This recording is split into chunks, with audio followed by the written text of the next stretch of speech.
What if Naruto was anti-magic god sage, who conquered all devils? Noelle x Mereoleona Chapter 1, the otherworldly sage. The sky fractured like broken glass. Thunder without sound. Light without warmth. Naruto Uzumaki fell through reality, his body trailing golden energy as dimensions folded around him. One moment he'd been meditating at Mount Myaboku, the next, chaos. His senses screamed warnings as unfamiliar energy signatures bombarded him from all directions. What the hell? He muttered, twisting mid-fall to land in a crouch. His knees sank into soft grass. Not the sacred grounds of Mount Myaboku. Not anywhere in the shinobi world he recognized. The air tasted different, charged with an energy similar to chakra but fundamentally alien. Magic. The word surfaced in his mind without explanation. Naruto rose, senses expanding. He stood on a hillside overlooking a small village nestled between forest and farmland. Quaint buildings with thatched roofs. People moving about their day. Almost peaceful. Except for the screaming. And the black miasma pouring from the eastern forest edge. Never a dull moment, Naruto sighed, cracking his neck. His battle-honed instincts were already analyzing the situation. The dark energy reminded him of the malevolent chakra that had poured from dimensional rifts during his final battle with Kaguya, but different. More primal. More hungry.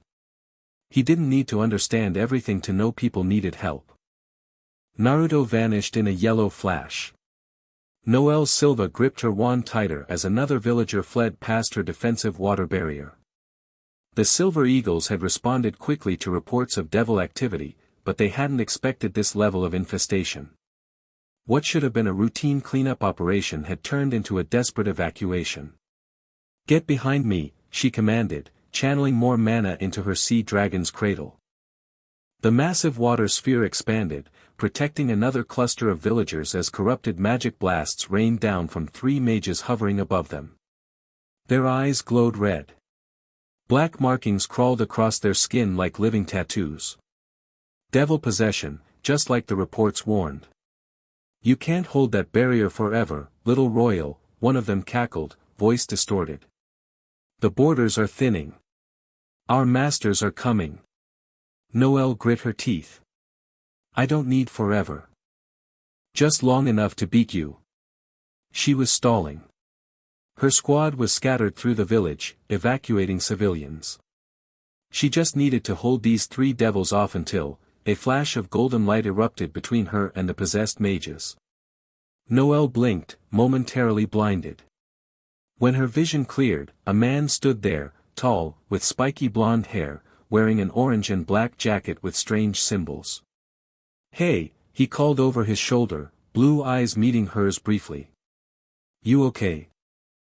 Before she could respond, one of the possessed mages launched a torrent of corrupted fire magic. Noelle opened her mouth to warn the stranger, but the words died in her throat. The fire simply vanished. It spiraled into the stranger's outstretched palm, compressing into a tiny sphere before disappearing completely. "Magic, huh?" the blonde man said, sounding almost nostalgic. "Been a while since I've seen anything like this. Though something's off about it." "Who the hell are you?" The lead possessed mage screamed, unleashing another blast. The stranger moved, faster than Noelle's eyes could track. One moment he stood before her, the next he was behind all 3 possessed mages, hanging in mid-air as if gravity were optional. "Name's Naruto. And you guys feel wrong." His voice hardened. "Like someone's puppeteering you."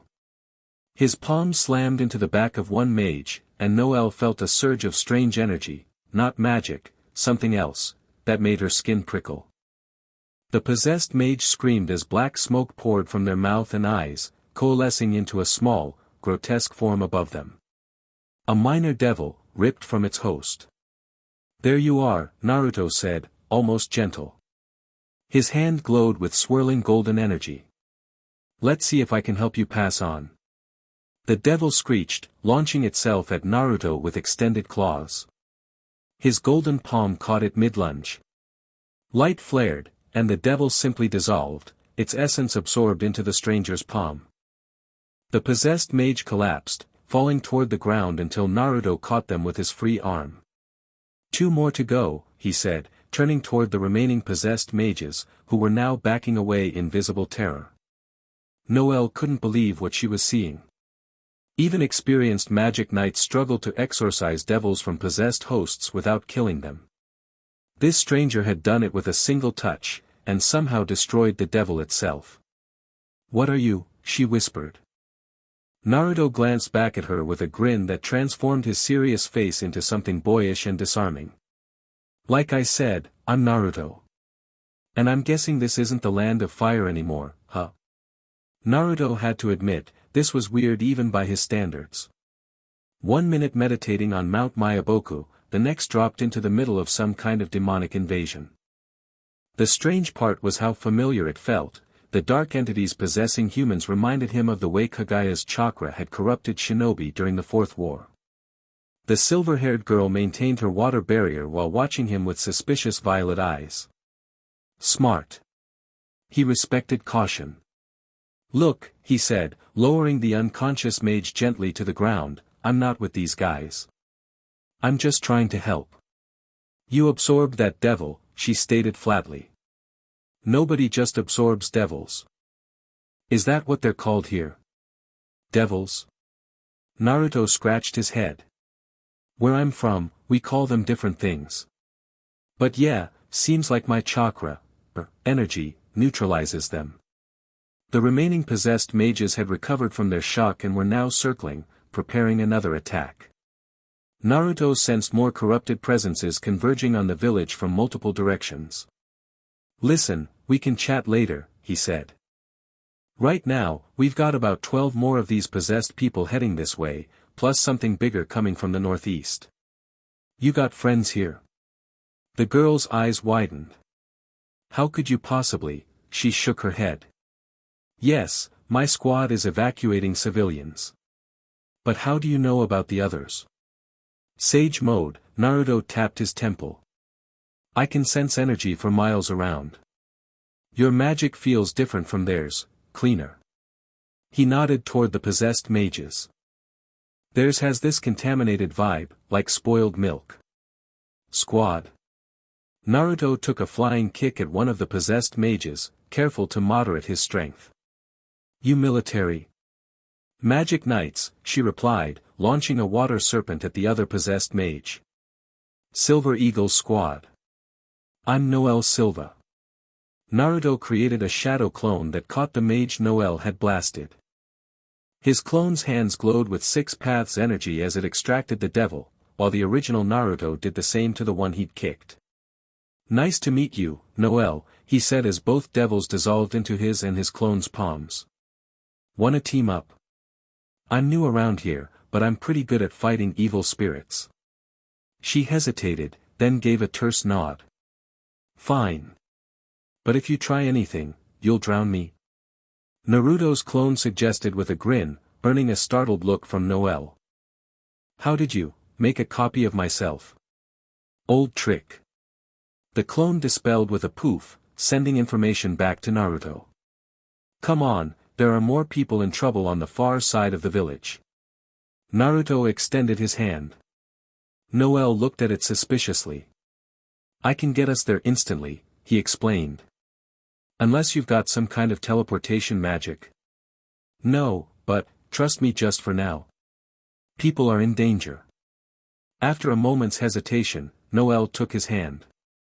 Naruto focused on the energy signatures he'd sensed across the village and activated his Flying Thunder God technique. They vanished in a flash of gold. Noelle's stomach lurched as the world blurred around her. One instant they stood at the village entrance, the next they were in the town square where 3 silver eagles fought a losing battle against 5 possessed mages. "Captain Nebra." Noelle called out, spotting her squad leader's mist form reconstructing after a hit. "Noelle?" Nebra Silva materialized, eyes widening at the stranger beside her sister. "Who is?" Naruto was already moving, golden chains erupting from his back to wrap around 2 possessed mages. The chains glowed, and black smoke began pouring from the restrained mages' mouths. "He's with me," Noelle said, surprising herself with her quick defense of the stranger. "He can extract devils without harming the hosts." Nibra's eyes narrowed, but a scream from her squad mate drew her attention back to the battle. "We'll discuss this later." Naruto created 3 more clones that launched into the fray, each targeting a different possessed mage. Noelle joined the battle with her water magic, creating defensive barriers to protect injured knights while Naruto's clone systematically freed the possessed. Within minutes, all 5 devils had been extracted and absorbed. The previously possessed mages lay unconscious but alive, a miracle by normal standards. "Your power," Nibra approached Naruto cautiously, "it's not magic." "No," Naruto confirmed. "It's chakra. Similar but different. Where I'm from, everyone uses it instead of magic." "And where exactly is that?" Nibra demanded. "Another dimension, I think." Naruto shrugged as if dimensional travel were a minor inconvenience. "Look, I'm happy to explain everything later, but right now there's something big heading this way." "Like, really big?" "Whatever's been controlling these possessed mages." Nibra exchanged glances with Noelle, who gave a small nod. Despite her suspicions, the younger Silva had to admit Naruto had just saved several lives without breaking a sweat. "Fine," Nibra said. "We'll handle evacuation. Noelle, you and your friend investigate this presence. But be careful." "Always am," Naruto said cheerfully, earning an eye roll from both Silva sisters. As Nibra organized the remaining knights, Naruto turned to Noelle. "So, these devils. They're common around here." "They've become more common recently," Noelle replied, leading him toward the edge of the village where she could sense the malevolent presence growing. "The barrier between our world and the underworld has been weakening." "Sounds familiar," Naruto muttered. "Back home, we had trouble with entities from other dimensions too. Took a whole war to sort it out." "You fought in a war?" Noelle glanced at him with new interest. She'd initially pegged him as around her age, maybe a few years older, but the casual way he mentioned war made her reassess. "A few, actually." Naruto's eyes briefly reflected something ancient before his face brightened again.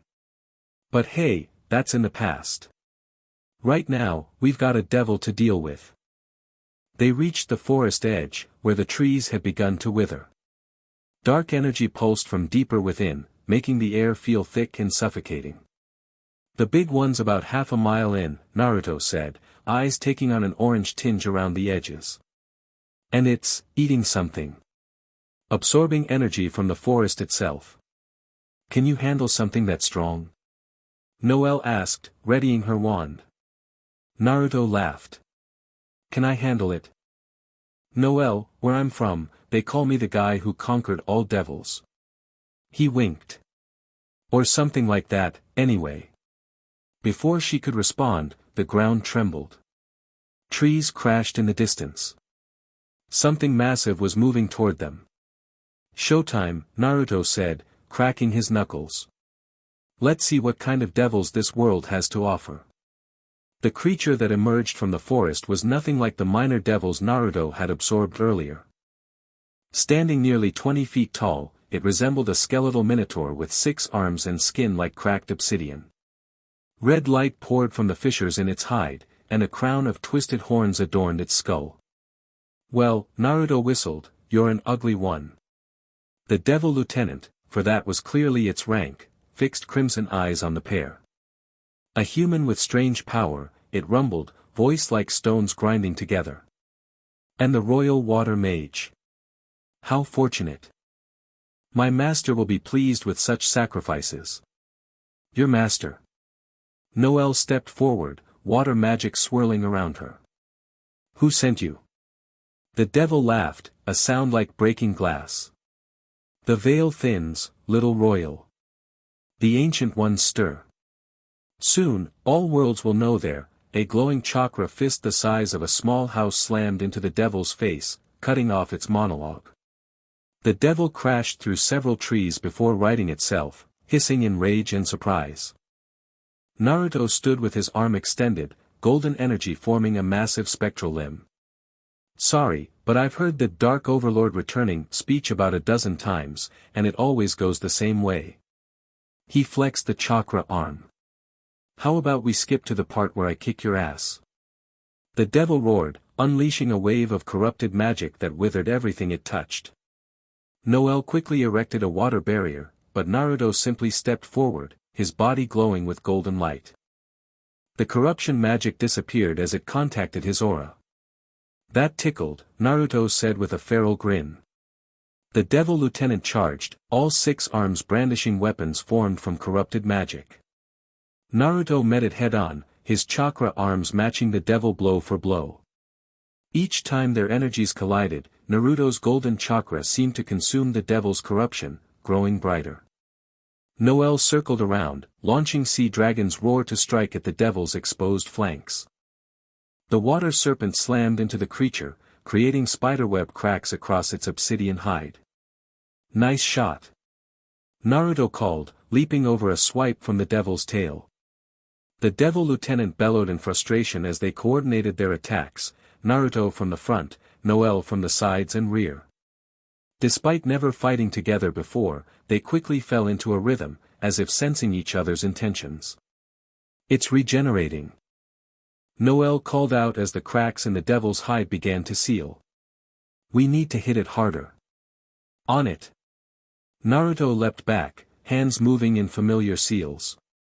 Shadow Clone Jutsu. A dozen copies of Naruto appeared, surrounding the devil. Each began forming a swirling blue sphere in their palms. Noelle, the original Naruto shouted. Can you hold it still for 3 seconds? Understanding immediately, Noelle summoned her strongest spell. Sea Dragon's Binding Prison. Water erupted from the ground, forming chains that wrapped around the devil's limbs and torso.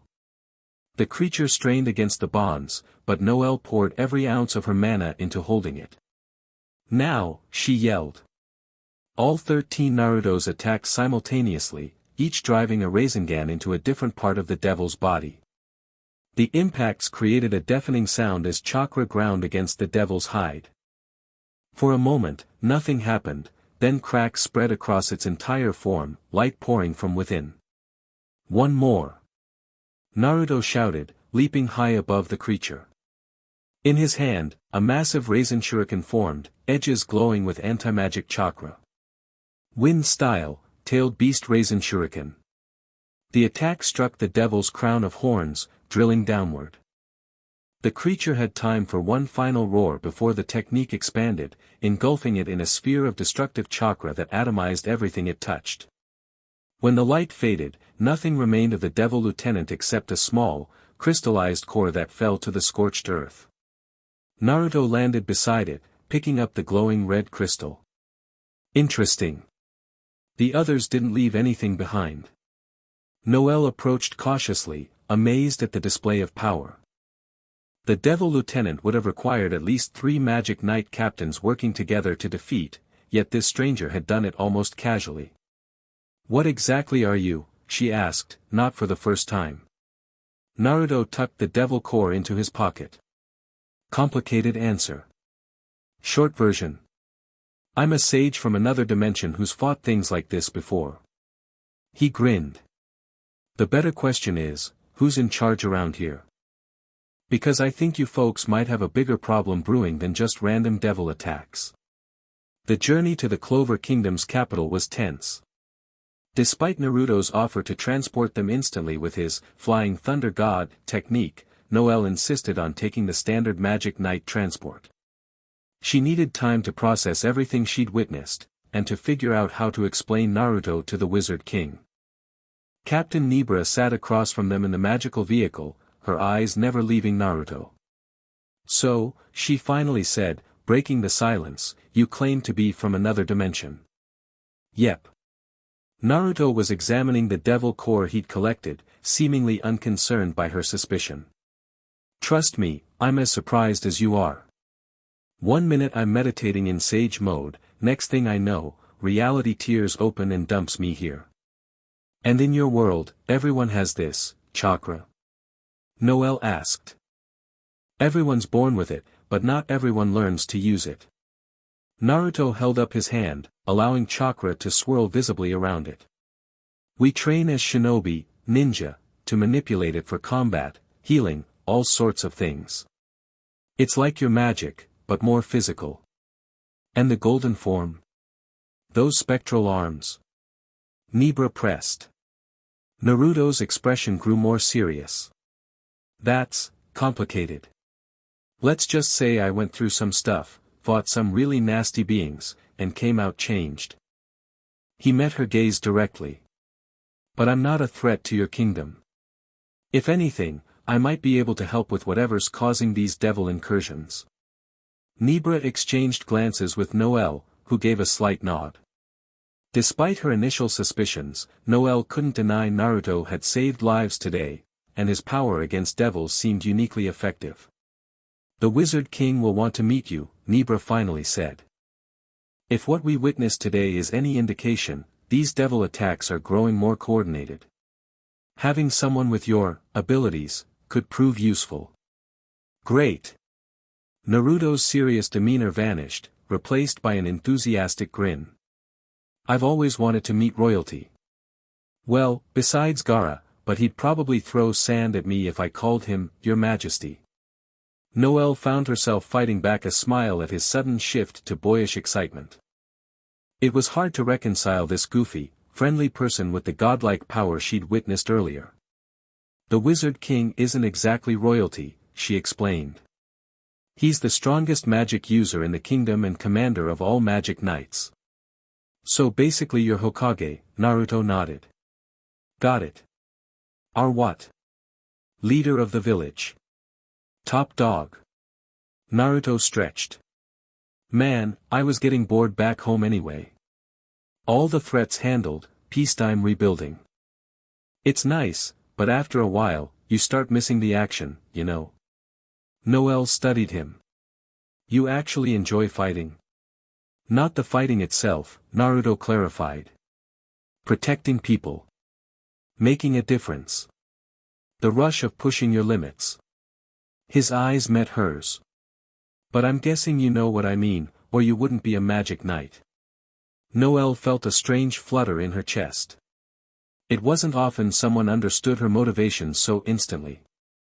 Most people assumed she joined the Magic Knights for family prestige or duty. We're approaching the capital, Nibra announced, interrupting Noelle's thoughts.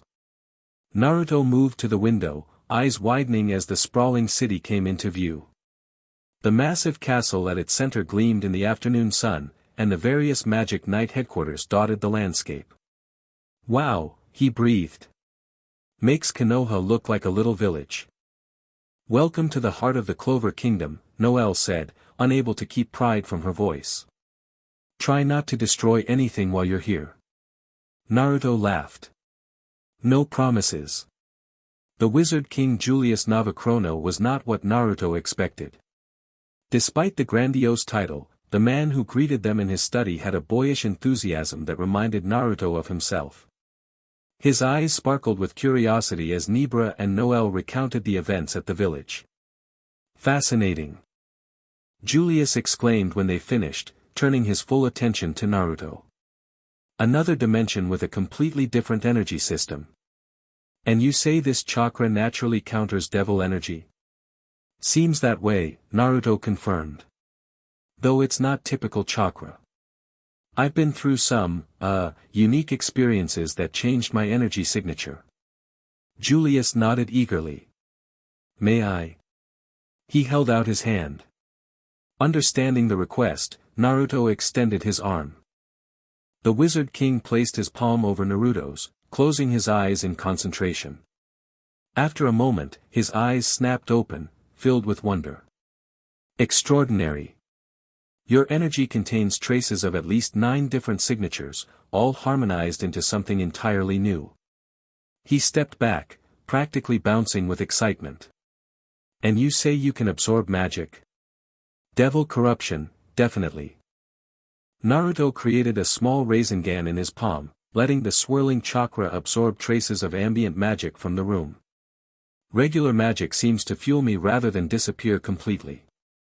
It's like my chakra neutralizes the harmful aspects while integrating the rest. The anti-magic god sage, Julius mused. That's what the reports will call you, I suspect. Naruto rubbed the back of his neck. I'm not really big on the god title, but whatever works. Julius turned serious. These devil attacks have been increasing across the kingdom. Until now, we've treated them as isolated incidents, but your encounter suggests coordination. A lieutenant-class devil operating so boldly, troubling. It mentioned a master, Noelle added. And something about the ancient ones stirring. Classic villain talk, Naruto said with a shrug. But yeah, it definitely wasn't acting alone. Julius paced the room, thinking. Naruto, I understand you're a visitor to our world, but would you consider assisting us with this devil situation? Your abilities seem uniquely suited to the task. Honestly, I don't have much else going on, Naruto replied. Unless you know how to send me back to my dimension. Julius shook his head. Interdimensional magic is exceedingly rare and dangerous. We could research it, but it would take time. Then I'm happy to help in the meantime, Naruto said. Back home, they call me the #1 hyperactive knucklehead ninja. I get antsy without a mission. Julius laughed. Excellent. Then consider yourself temporarily attached to the Magic Knights. He tapped his chin thoughtfully. Though the question is, which squad would benefit most from your expertise? If I may, Nebra interjected, Silver Eagles would welcome someone with devil countering abilities. Recent attacks have targeted noble areas specifically. A fair point, Julius acknowledged. However, the door burst open, and Naruto sensed a presence like wildfire enter the room. He turned to see a woman with flaming orange hair and fierce eyes stalking toward them. Her magic signature blazed like a bonfire compared to the controlled flames of others he'd encountered. Julius, the woman barked. I heard we had a devil killer from another dimension.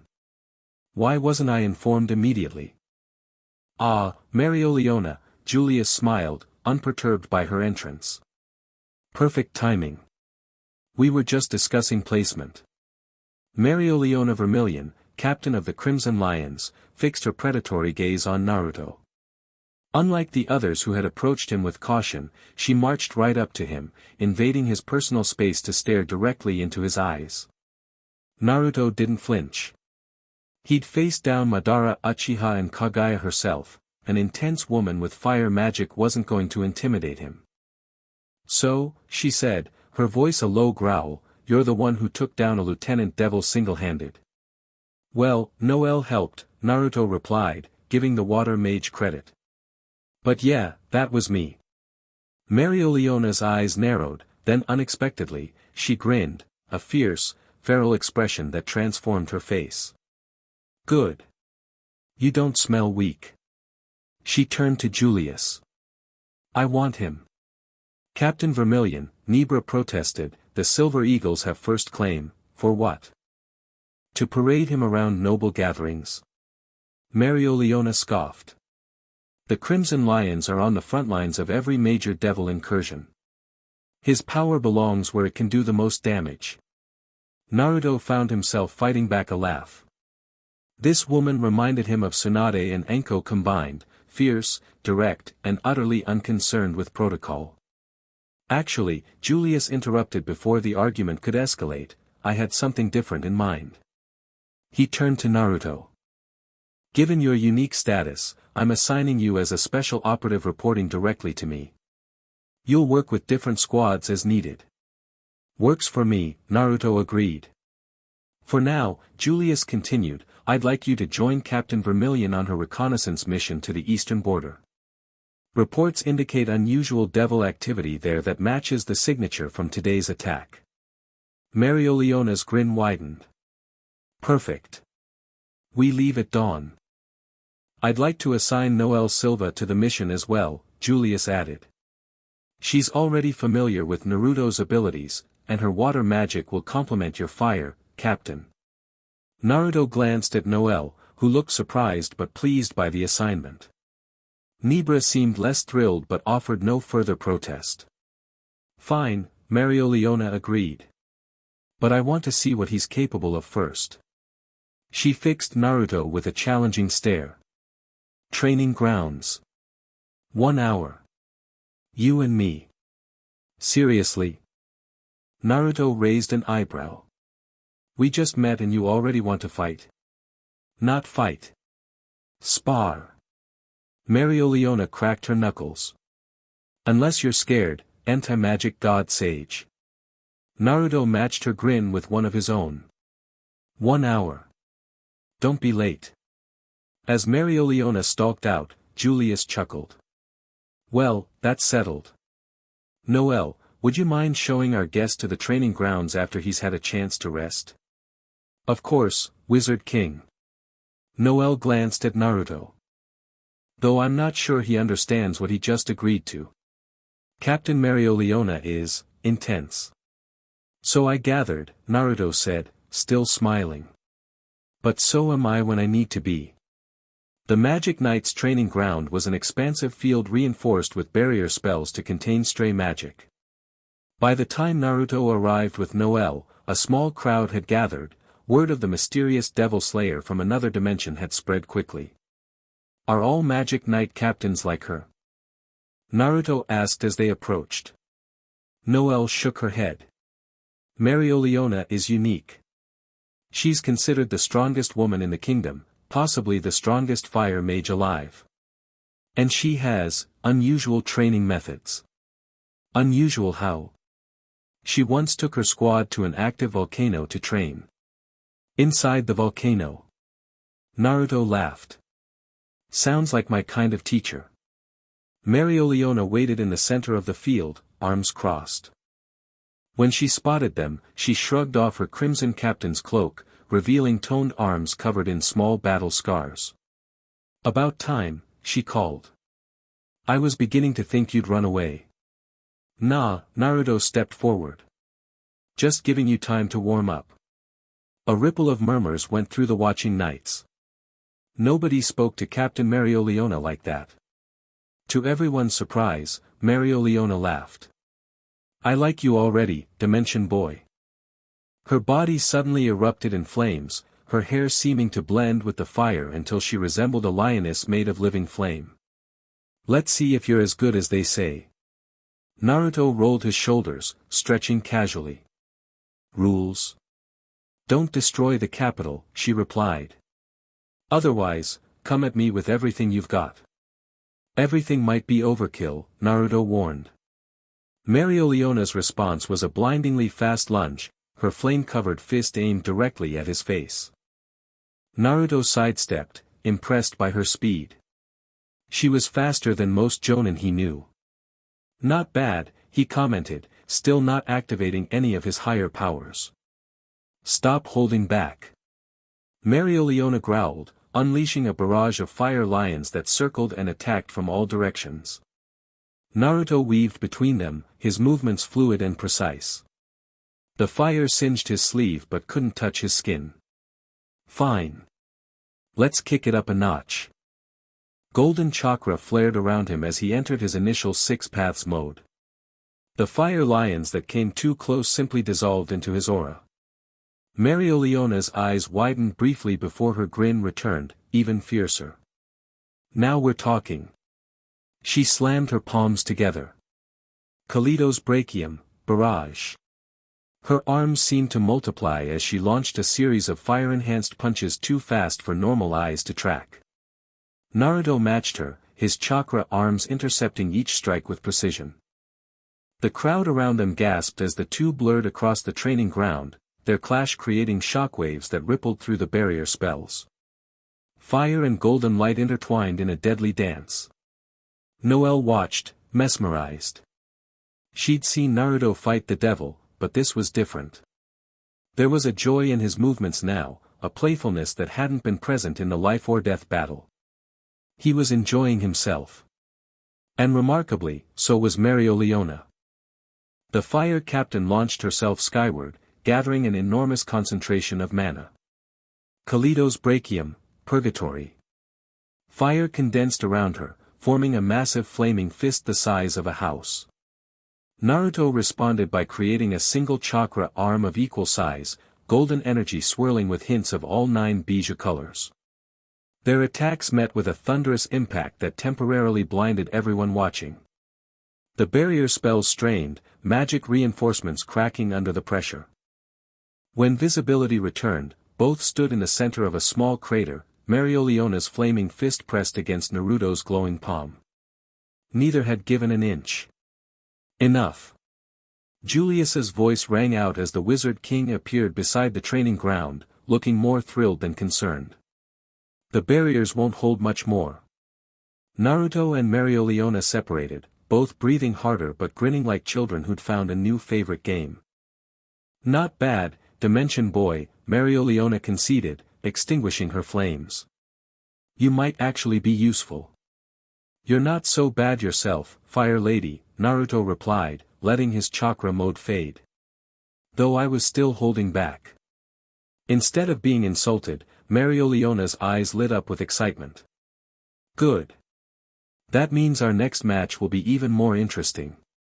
Julius approached them, shaking his head with a smile. I see you two are getting along. Should I be concerned about the state of my kingdom?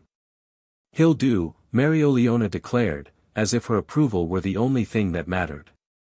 We leave for the eastern border at dawn. Noelle. She called out to the silver-haired mage. You're with us. Be ready. As Mereoleona strode away, Julius turned to Naruto. Impressive control. You matched her perfectly without escalating. She's strong, Naruto acknowledged. Reminds me of some people back home. All fire and determination. Indeed. The Vermilion family is known for their passion. Julius glanced at the dispersing crowd. You've made quite an impression. By tomorrow, every knight in the kingdom will have heard about you. Great, Naruto sighed. Just what I need. More attention. Noelle approached, looking between Naruto and the departing Mereoleona with a mix of awe and concern. Are you really okay? Captain Vermilion doesn't hold back, even in training. I'm fine, Naruto assured her. That was actually fun. Been a while since I could let loose without worrying about destroying something important. Julius chuckled. Well, try to keep the destruction to a minimum on your mission. I've arranged quarters for you in the guest wing of the castle. Noelle can show you the way. He turned serious. Rest well. If what we discovered today is any indication, you'll need your strength for whatever awaits at the border. As Julius departed, Noelle gave Naruto a considering look.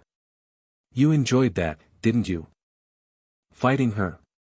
Not the fighting itself, Naruto clarified, echoing his words from earlier. The challenge. Meeting someone who pushes you to be better. He grinned. Plus, she seems like the type who communicates better through fists than words. I know the type. Noelle shook her head, but a small smile played at her lips. You're strange, even for someone from another dimension. I get that a lot. Naruto fell into step beside her as she led him toward the castle. So, what's the deal with you and the captain? You seemed nervous around her. Everyone's nervous around Mereoleona, Noelle replied. She's unpredictable. And terrifying. Nah, Naruto disagreed. Terrifying is facing a moon goddess who wants to enslave humanity. Mereoleona's just intense. Moon goddess? Noelle raised an eyebrow. Long story. I'll tell you sometime when we're not about to head into dangerous territory. I'll hold you to that. Noelle paused at the entrance to the guest wing. These are your quarters. Someone will bring you food soon. We leave at dawn, so get some rest. Yes, ma'am, Naruto gave a mock salute. And Noelle? Thanks for not trying to drown me when I first showed up. Appreciate it. She rolled her eyes, but the smile remained. Don't make me regret it. As she walked away, Naruto watched her go, feeling a strange sense of familiarity. Despite being in an entirely different world, some things remained constant: brave people fighting to protect others, powerful women who could kick his ass if he stepped out of line, and the looming threat of beings from beyond normal comprehension. Maybe this unexpected detour wouldn't be so bad after all. Dawn came quickly. Naruto met Noelle and Mereoleona at the eastern gate, where a small squad of crimson lions waited with supplies. Listen up. Mereoleona addressed the group. Our mission is reconnaissance only. We locate the source of the devil activity, assess the threat, then report back. No heroics. She fixed her gaze on Naruto. That goes double for you, Dimension Boy. Who, me? Naruto placed a hand over his heart in mock offense. I never do anything reckless. Noelle snorted. Somehow I doubt that. The target area is a day's travel east, Mereoleona continued. Reports indicate unusual energy signatures similar to those from yesterday's attack. Multiple villages have been abandoned after residents reported hearing voices from the forest. Classic devil influence, one of the Crimson Lions commented. They whisper to people in their dreams, drive them mad. Or possess them, another added grimly. Naruto frowned, reminded of how Kagaya's followers had used similar tactics. These devils, what exactly are they? Where do they come from? The underworld, Noelle explained. A separate dimension where malevolent beings feed on negative emotions. Normally, they can't cross into our world without help. But lately, the barriers have weakened, Mereoleona added. Some blame forbidden magic experiments. Others say it's a natural cycle. Either way, they're becoming bolder. And they possess people to gain physical form? Naruto asked. Mereoleona nodded. Lower-ranked devils need hosts. The higher-ranked ones can manifest physical bodies, but it costs them energy. Like the lieutenant we fought, Noelle said. That was mid-tier at best, Mereoleona corrected. The high-ranking devils would make that one look like a child's toy. Naruto absorbed this information, comparing it to his own experiences. In my world, we had similar entities called Otsutsuki. They consumed worlds for their chakra. Cheery, Mereoleona commented. Let's move out. I want to reach the perimeter by nightfall. The journey east took them through increasingly sparse settlements. Villagers eyed their group with hope and fear. Magic knights meant protection, but also confirmed the rumors of danger. Naruto walked alongside Noelle, occasionally creating shadow clones to scout ahead. The landscape reminded him of Fire Country's eastern regions, dense forests gradually giving way to rocky highlands. Your clones, Noelle said after watching him dispel another scout. They're not just illusions, are they? Solid clones, Naruto confirmed. They think independently, and when they dispel, I get their memories and experiences. Useful for reconnaissance, she noted. Our magic has similar spells, but nothing that transfers information back automatically. It's one of my signature techniques, Naruto explained. Mastered it when I was 12. 12? Noelle looked skeptical. What kind of childhood did you have? Naruto's expression grew briefly distant. A complicated one.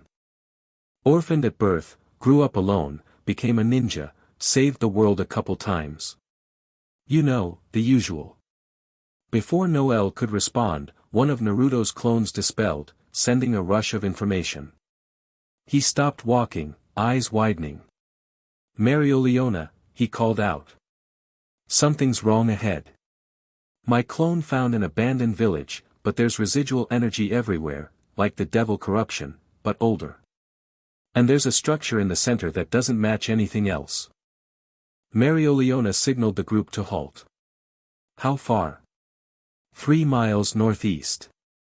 And, there are symbols carved into trees leading to it. Symbols that pulse with energy when touched. The fire captain's expression hardened. Change of plans. We approach with caution.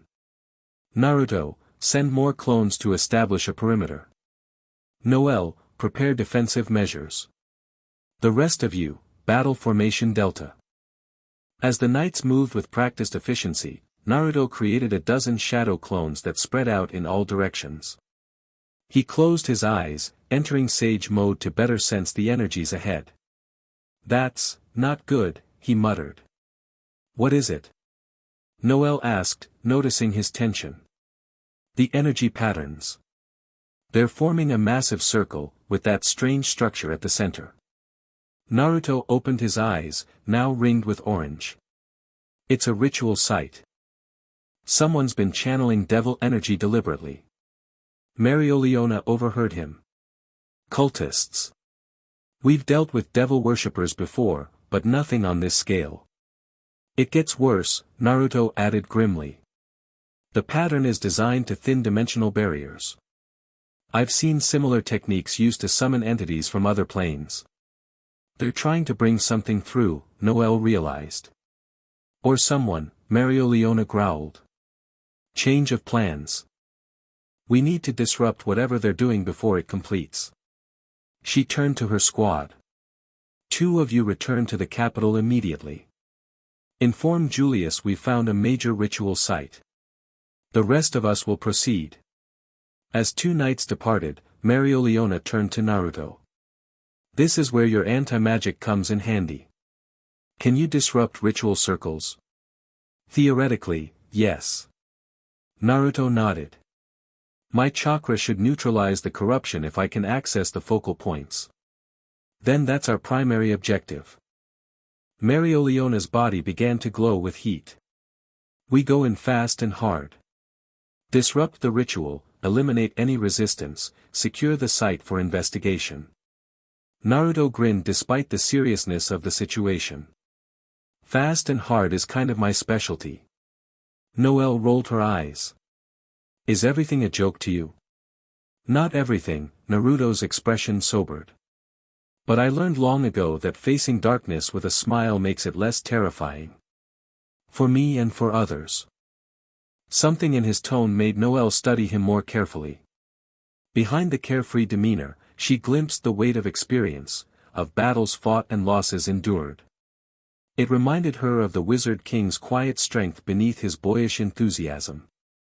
Let's move, Mereoleona ordered, breaking the moment. Stay alert. These cultists are usually fanatics willing to die for their cause. As they approached the abandoned village, Naruto felt a familiar sensation, the prickling awareness of malevolent intent. It was different from killing intent as shinobi understood it, more like an ambient corruption that clung to everything. The village itself was eerily intact, no signs of battle or hasty evacuation. Homes stood with doors ajar, meals half-eaten on tables, as if the inhabitants had simply walked away mid-activity. They were enthralled, Mereoleona whispered. Devil compulsion. Makes people susceptible to suggestion. Where did they go? One of the knights asked. Naruto pointed toward the structure at the village center, what might once have been a meeting hall, now transformed into something grotesque. Bones and twisted metal formed new walls and spires.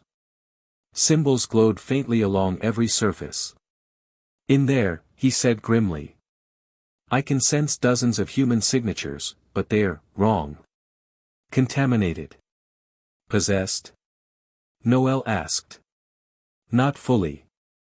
More like, partially merged with devil energy. Halfway between human and something else. Mereoleona's flames flickered around her hands. Can they be saved? Naruto closed his eyes, focusing his senses. After a moment, he nodded. I think so.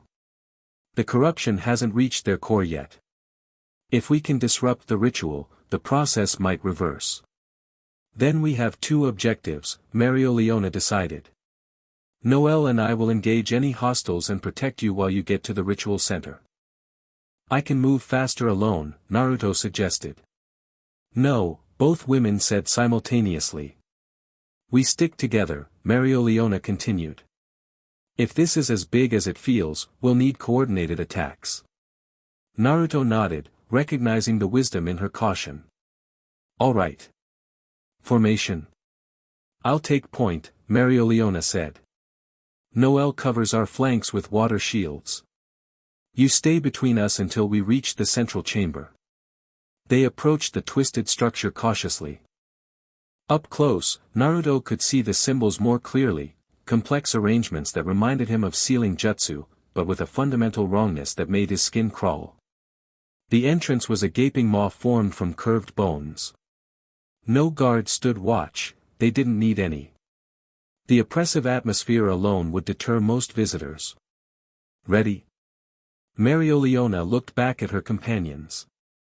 Naruto entered his 6 paths mode, golden chakra illuminating the darkened entrance. Ready. Noelle's water magic swirled around her, forming a protective shell. Ready. Together, they stepped into the devil's lair. Inside, the corruption was even more pronounced. The walls pulsed like living tissue, symbols glowing brighter in response to their presence. A low, rhythmic chanting echoed from deeper within. This place is alive, Noelle whispered, her water shield rippling as it deflected droplets of black ichor falling from the ceiling. Not alive, Naruto corrected. More like infected. The structure itself is being transformed into a conduit. They followed a spiraling corridor downward. The further they descended, the stronger the chanting became. Naruto sensed they were approaching something big, a convergence of the corruption that flowed through the entire structure. Up ahead, Mereoleona murmured. Large chamber. Multiple signatures. The corridor opened into a massive circular room that had clearly been excavated beyond the original building's foundations. Dozens of villagers stood in concentric circles, swaying in unison as they chanted. Their eyes glowed red, and black markings covered their exposed skin. At the center of the room stood a stone altar, and upon it, a swirling vortex of darkness. 5 figures in robes surrounded the altar, their hands raised as they channeled energy into the vortex. Cultist priests, Mereoleona identified them. High-level mages corrupted by devil contracts. And that? Naruto pointed to the vortex. A gateway, Noelle breathed. They're trying to open a direct path to the underworld. One of the priests turned, sensing their presence. His hood fell back, revealing a face half transformed into something inhuman, skin blackened and cracked, one eye replaced by a glowing red orb. Intruders, he hissed, voice distorted. Kill them. The entranced villagers turned as one, their movements jerky and uncoordinated but driven by supernatural strength. I'll handle the villagers, Noelle said, water surging around her. See Dragon's Cradle. The water formed protective barriers, separating clusters of villagers without harming them. The priests are mine, Mereoleona growled, flames erupting around her as she launched herself toward the altar. Naruto, the gateway.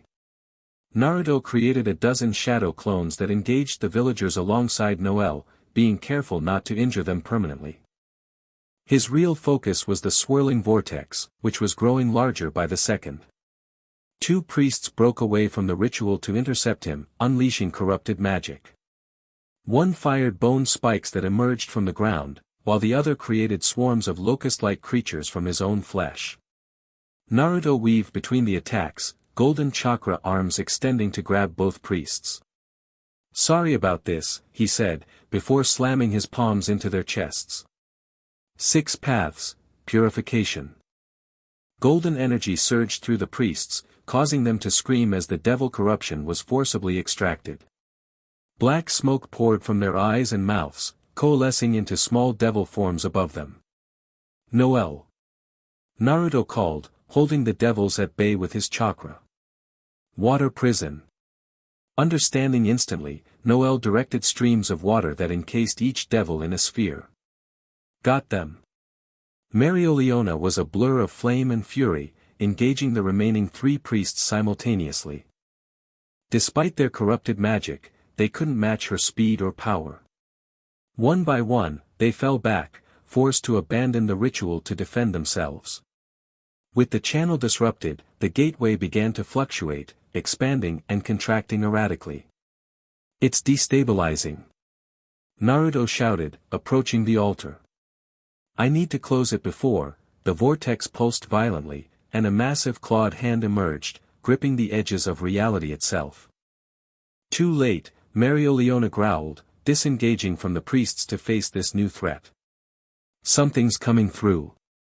The creature that pulled itself from the gateway was nightmarish, a towering humanoid with 4 arms, skin like polished obsidian, and a crown of horns that scraped the chamber ceiling. Its face was a mask of bone, with 3 pairs of eyes that burned like coals. "A high-ranking devil," Noelle gasped, maintaining her water prisons despite her shock. "We need to retreat." "No," Naruto stepped forward, chakra blazing brighter. "If it fully manifests, the damage will spread for miles." The devil fixed its gaze on Naruto, multiple eyes narrowing. "Interesting," it rumbled, voice echoing oddly as if coming from multiple throats. "You are not of this world." "Neither are you," Naruto replied, forming a tailed beast raisin shuriken in each hand. "So how about we both go back where we belong?" The devil's bone mask shifted in what might have been a smile. "Your energy, it tastes familiar. Like the other world beyond even our realm." It inhaled deeply. "Delicious." "Naruto." Mereoleona called, flames condensing around her. "Together." Understanding her intent, Naruto threw one raisin shuriken directly at the devil while leaping sideways. "Now." Mereoleona unleashed her most powerful attack. Kalido's Brachium Maximum, Hellfire Incarnate. A massive lion composed entirely of white-hot flame roared from her outstretched hands, merging with Naruto's raisin shuriken. The combined attack struck the devil with earth-shaking force, driving it back toward the gateway. It roared in pain and rage, 2 of its arms disintegrating under the assault. "Noelle." Naruto called. "We need water to seal it." Without hesitation, Noelle directed all her remaining mana into a single spell. "Sea Dragon's Waterfall." A massive torrent of water crashed down upon the devil, steam hissing as it contacted Mereoleona's flames. Naruto seized the moment, leaping to the altar. His hands flashed through seals. 6 Paths Sage Art, Gate Closure. Golden chains erupted from his back, wrapping around the devil and dragging it back toward the vortex. The creature thrashed and howled, its remaining arms clawing at the air. "You cannot banish me, Otherworlder," it snarled. "I am but the herald." The Ancient Ones stir. The King of Devils turns his gaze upon this realm. Yeah, Naruto grunted, straining against the devil's strength. "Tell it to someone who cares." With a final heave, he forced the devil back through the gateway. As soon as it disappeared, Naruto slammed both palms onto the altar. "Seal." The vortex collapsed in upon itself with a thunderous implosion, sending a shockwave throughout the chamber. The remaining cultists screamed as their connection to the devil was severed, black markings receding from their skin. Silence fell, broken only by the sound of unconscious bodies hitting the floor as the enthralled villagers collapsed, freed from their compulsion. Naruto staggered slightly, the effort of forcing the devil back and sealing the gateway having drained even his immense reserves. "That," Mereoleona said, breathing heavily but grinning fiercely, "was impressive." "Not too bad yourself," Naruto replied, returning her grin. "That flame lion thing? Awesome." Noelle approached, looking exhausted but determined. "The villagers are alive. Unconscious, but their vital signs seem stable.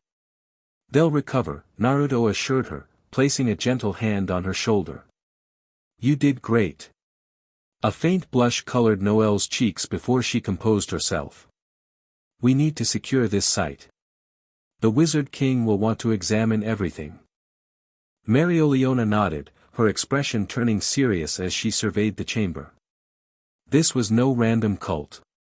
The precision of this ritual, the resources needed, someone powerful is coordinating these devil incursions. And that big guy mentioned a king of devils, Naruto added. I'm guessing that's bad news.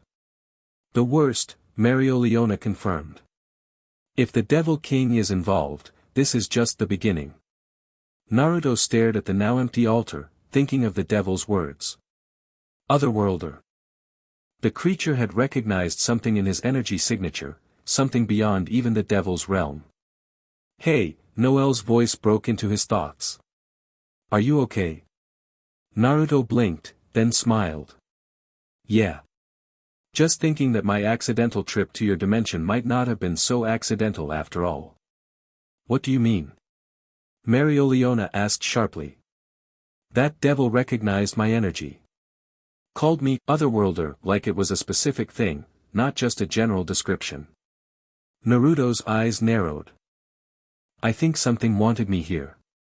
Or something wanted you away from your world, Noelle suggested. The implications hung in the air between them.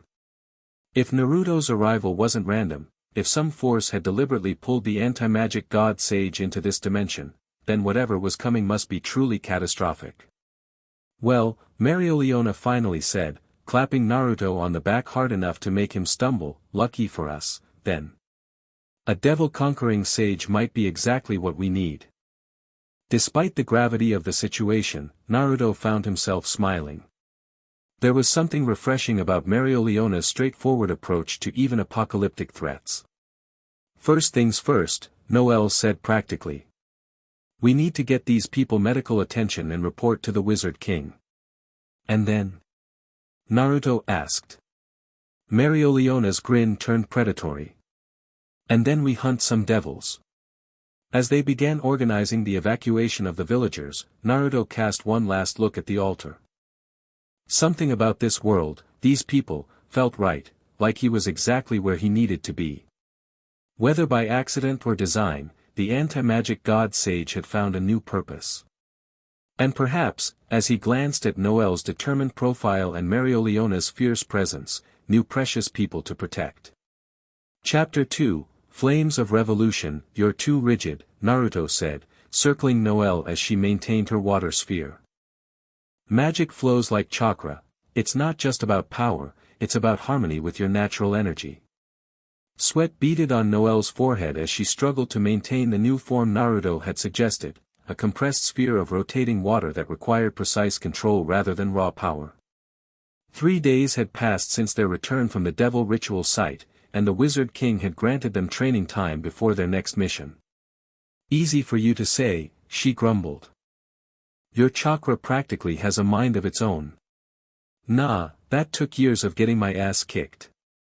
Naruto grinned, tapping the sphere with his finger. Ripples spread through the water but the form held. Hey, that's better. See? You're getting it. From her perch on a boulder overlooking the training ground, Mereoleona watched with arms crossed. Her sharp eyes missed nothing. Not the way Naruto positioned himself to catch Noelle if she faltered, nor how the royal mage pushed herself harder in his presence. Again, Mereoleona called. This time with your eyes closed. Noelle shot her a disbelieving look. Captain Vermilion, I've barely mastered this with full concentration, perfect control doesn't require sight, Mereoleona cut her off. Feel the water as an extension of yourself. Her fierce gaze shifted to Naruto.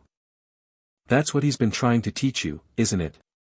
Naruto nodded. You've got great mana control, Noelle, but you're still treating your magic like a tool outside yourself. It needs to become part of you. Noelle took a deep breath, closed her eyes, and steadied her stance. The water sphere wobbled momentarily before stabilizing, rotating more smoothly than before. That's it, Naruto encouraged. Now, try to move it around you without looking. The sphere began to orbit Noelle slowly. Her brow furrowed in concentration, but the water maintained its form. Good. Mereoleona leapt down from her boulder, landing with cat-like grace. Now defend yourself. Before Naruto could protest, Mereoleona launched a quick jab toward Noelle's shoulder.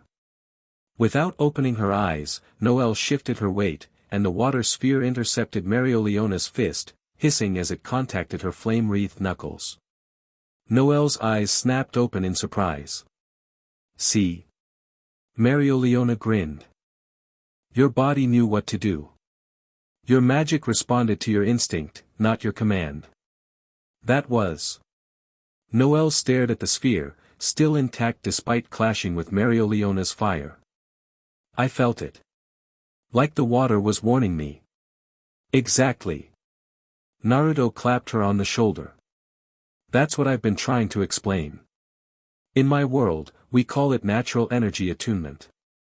Your magic might work differently, but the principle is the same, it's alive in its own way." Mereoleona nodded approvingly. "You're a better teacher than I expected, Dimension Boy." "I've had some practice," Naruto replied, momentarily thinking of Konohamaru and the other young shinobi he'd mentored. A messenger knight appeared at the training ground entrance, looking slightly nervous at interrupting two captains and the mysterious foreigner who'd become the talk of the kingdom.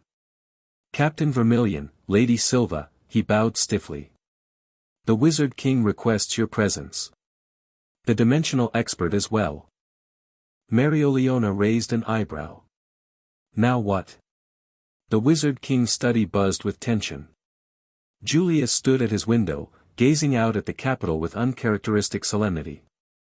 Several squad captains were already present, including the imposing William Vengeance of Golden Dawn and the eccentric Yami Sukahiro of Black Bulls. "Ah, good, you've arrived," Julius turned as they entered. His usual cheerful demeanor was subdued. "I'm afraid we have a situation developing." "More devil activity?" Mereoleona asked, taking a position near the fireplace. "Indirectly." Julius gestured to a map spread across his desk, marked with red pins. "These represent reported devil sightings in the past month. Notice anything?" Naruto studied the map, his tactical mind immediately recognizing the pattern. "They're concentrated around noble estates and major cities. Nothing in the common areas or borderlands." "Precisely." Julius nodded. "Which contradicts everything we know about devil behavior. They typically target vulnerable areas first, remote villages, undefended settlements. They're being directed," Noelle realized. "Someone's controlling where they appear. But why target areas with the strongest magical defenses?" Mereoleona frowned. "It doesn't make tactical sense." Yami, the foreign-born captain of the Black Bulls, snorted from his corner. "Unless you're not trying to destroy those places. Unless you're recruiting." A heavy silence fell over the room. "I'm afraid Captain Yami may be right," Julius said gravely. "We've received disturbing reports from within noble circles. Whispers of power beyond magic. Promises of enhancement through alternative means. Devils," Naruto concluded. "Someone's convincing nobles to make pacts with devils." "But that's insane," Noelle protested. "Any noble family would know the history, the risks. Power is a compelling lure," Captain Vengeance interjected, his masked face betraying no emotion. "Especially for those who believe their status entitles them to more." Julius sighed. "We've called you here because we need a special team for a delicate investigation. The Royal Assembly is gathering in 3 days for the Seasonal Council. Every noble house will attend, a perfect opportunity to identify who might be involved in devil worship. And you need people who can sense devil energy without casting suspicion," Naruto guessed. "Exactly." Julius turned to Naruto. "Your ability to detect and neutralize devil energy without visible magic makes you invaluable. Noelle's royal status gives her natural access to the gathering, and Captain Vermilion is just scary enough to keep everyone in line," Yami finished with a smirk. Mereoleona bared her teeth in what might generously be called a smile. "Sounds like my kind of mission." "There's more." Julius's expression grew even more serious. "The texts recovered from the ritual site you disrupted contained references to an ancient ceremony called the Ascension Rite. It requires the blood of royals and the sacrifice of powerful mages to create a permanent gateway between worlds. Noelle paled. You think someone's planning to perform this rite during the assembly? It would provide both the royal blood and magical power necessary, Julius confirmed. We can't cancel the gathering without tipping our hand, but we can insert you three as our eyes and ears. I'm not exactly inconspicuous, Naruto pointed out, gesturing to his bright orange outfit and whisker marks. Every knight in the kingdom knows about me by now. Which is why you'll attend as a diplomatic envoy from a distant land, Julius explained. Many nobles still don't know the details of your abilities, only that you're a powerful foreign ally being courted by the magic knights. And that's supposed to make me less interesting? Naruto raised an eyebrow. No, but it gives you a reason to be there that won't immediately raise alarms, Mereoleona said. The devil worshippers won't expect us to be hunting them. Precisely, Julius nodded. Captain Vermilion will attend as the Crimson Lion representative, Noelle as a member of House Silva, and you, Naruto, as our honored guest. Your primary objective is identification only, find out who's involved, how deep the conspiracy runs, and if possible, when they plan to act. And if we find devils already present? Naruto asked. Julius's eyes hardened. Then you have my authorization to neutralize the threat by any means necessary. The royal palace's grand ballroom sparkled with magic-enhanced chandeliers and ornate decorations. Nobles from every house mingled in their finery, a kaleidoscope of wealth and status on display. Naruto tugged uncomfortably at the collar of his formal attire, a midnight blue coat with gold trim over a crimson vest, custom-made to befit his status as a foreign dignitary. He'd stubbornly insisted on keeping his headband though, tying it around his arm as a compromise. Stop fidgeting, Noelle murmured beside him. She looked transformed in an elegant sea blue gown, her silver hair adorned with sapphire clips. You're supposed to be a distinguished visitor. I'm a ninja, Naruto grumbled. We don't do distinguished. Well, tonight you do. Just follow my lead and try not to challenge anyone to a duel. Noelle's eyes scanned the crowd with practiced ease. My brother Nozel will approach us soon. He's been asking questions about you. The guy with the mercury magic. Great, can't wait to get interrogated. Naruto's sarcasm was belied by his alert posture as he subtly entered sage mode, extending his senses throughout the ballroom. 3 people on the east side have traces of devil energy. Faint, but definitely there. Noelle's eyes widened slightly, but she maintained her composed expression. Who? Older man with the purple sash. Woman in red near the fountain. Young guy talking to the server, he's got the strongest taint. Lord Redhill, Countess Morovia, and, that's Langris Vaude, vice-captain of Golden Dawn. Noelle frowned. Are you certain? About the devil energy, yes. Could be they just came in contact with it rather than making pacts. Naruto's eyes returned to normal as he spotted a regal-looking man with braided silver hair approaching. Heads up, pretty sure that's your brother. Nozel Silva moved through the crowd with the confidence of someone accustomed to others stepping aside. His imperious gaze fixed on Naruto with barely concealed suspicion. Sister, he acknowledged Noelle with a slight nod before turning his full attention to Naruto. So, you're the dimension traveler who's caused such a commotion among the knights. That's me. Naruto extended his hand with a friendly smile, deliberately ignoring the noble's standoffish demeanor. Naruto Uzumaki. Nice place you've got here. Nozel regarded the outstretched hand for a moment before shaking it briefly. The Silva family has protected this kingdom for generations. We take great interest in unusual powers that might affect the realm's safety. Your sister's been showing me around, Naruto replied easily. You should be proud, she's one of the strongest mages I've met here. Surprise flashed across Nozel's face before his mask of indifference returned. Noelle has improved considerably. Though she has much yet to learn about proper conduct. His pointed glance at her familiar manner with Naruto spoke volumes.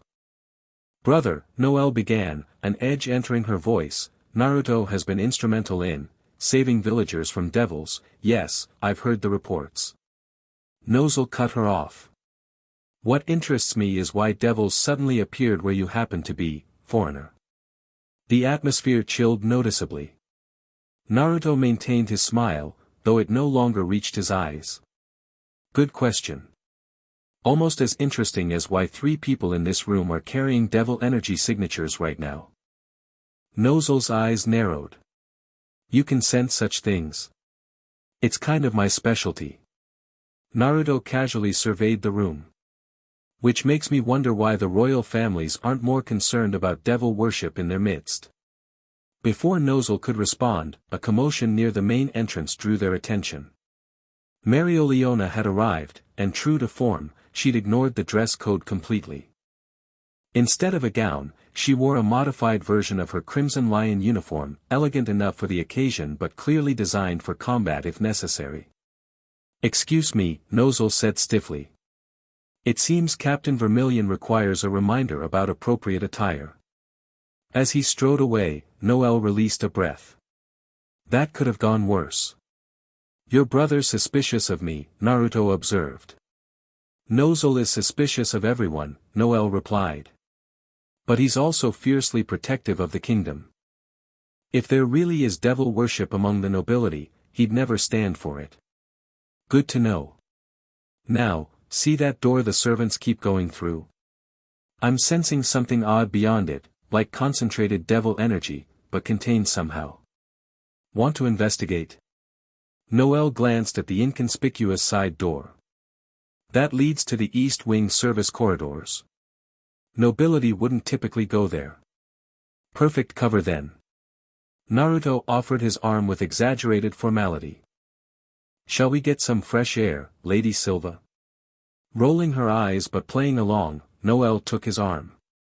Such a gentleman, Lord Uzumaki.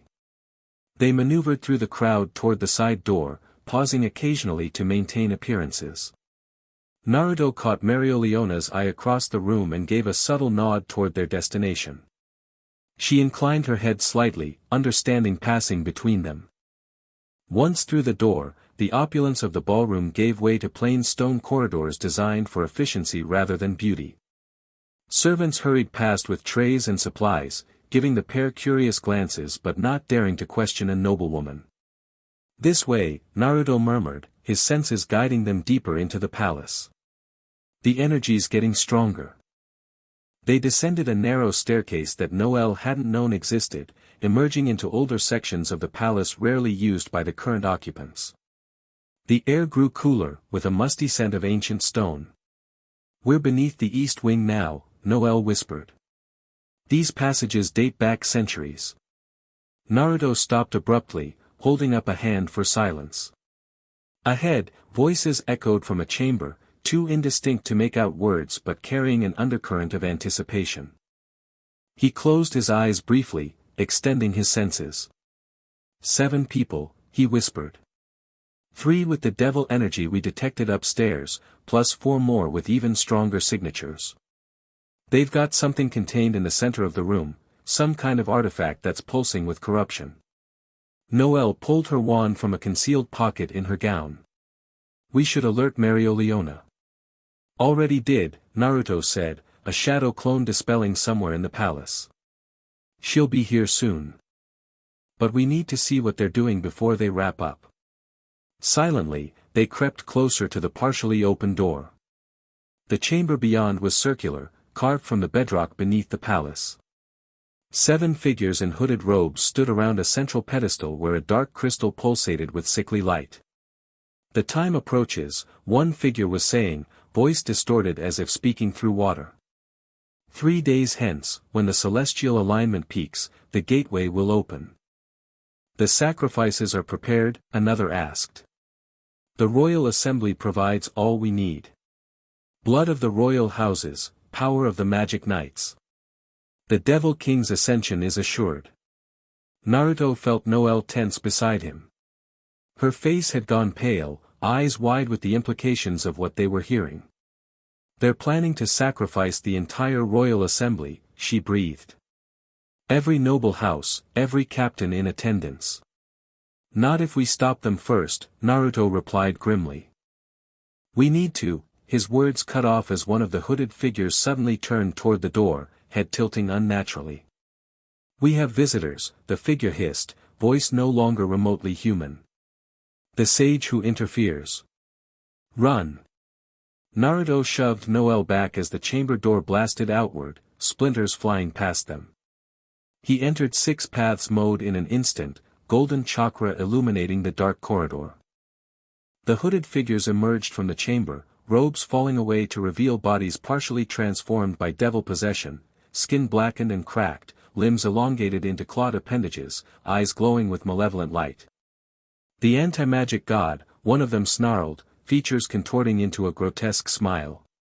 Our master has spoken of you. The dimensional interloper. Yeah. Tell your master I said hi. Naruto formed a Rasengan in each hand. And that he sucks at keeping secrets. The possessed nobles attacked simultaneously, unleashing corrupted versions of their magic. Black mercury, twisted flame, distorted spatial magic, all aimed directly at Naruto and Noelle. Naruto moved with blinding speed, chakra arms extending to intercept the attacks while pulling Noelle behind him. We need to retreat. There are too many civilians above us. Noelle nodded, understanding instantly. This way. She grabbed his arm, pulling him down a side passage as the corrupted mages pursued. They sprinted through the ancient corridors, the sounds of destruction echoing behind them as their pursuers smashed through walls and columns with unnatural strength. Can you purify them like you did the villagers? Noelle asked as they ran. Not easily, Naruto replied. These aren't simple possessions, they've accepted devil power willingly. The corruption has seeped deeper.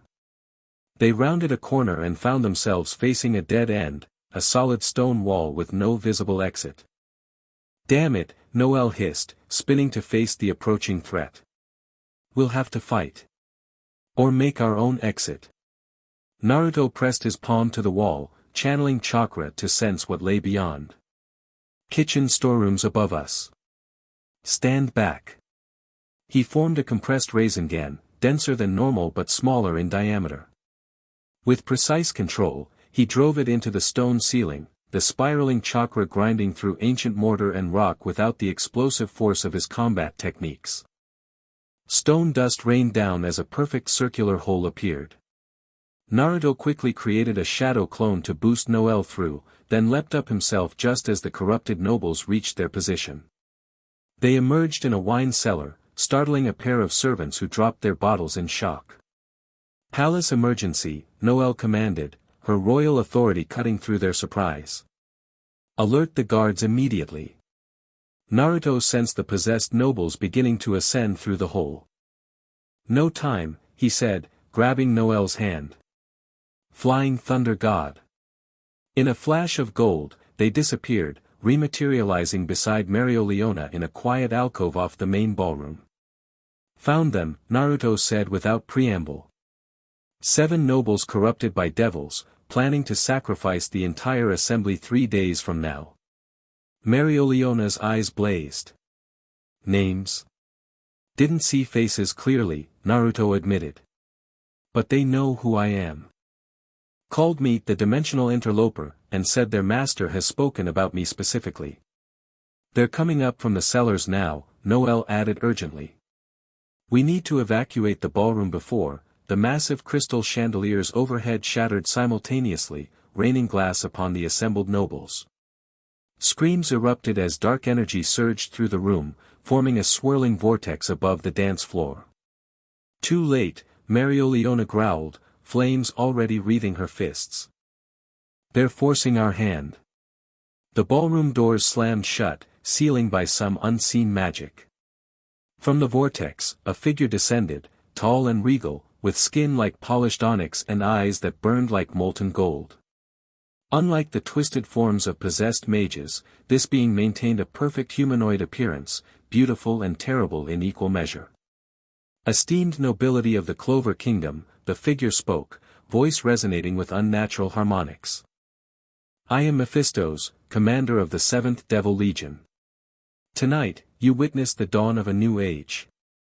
Magic knights throughout the room moved to attack, but with a casual wave of his hand, Mephistos immobilized them in bands of shadow. Your magic is nothing to me, he continued smoothly. For I have existed since before your ancestors discovered the first mana streams. Naruto stepped forward, his golden chakra flaring to life. Maybe. But I bet you haven't met chakra before.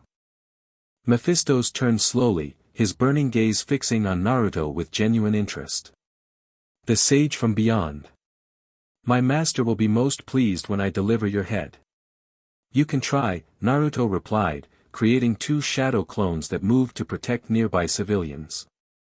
But better devils than you have failed. The devil commander smiled, revealing teeth like polished silver. We shall see. He raised his hand, and the 7 corrupted nobles emerged from various points around the ballroom, their transformations now complete.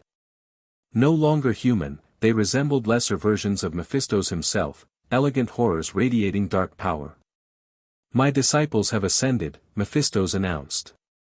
Soon, you shall all serve as vessels or sacrifices for my brethren.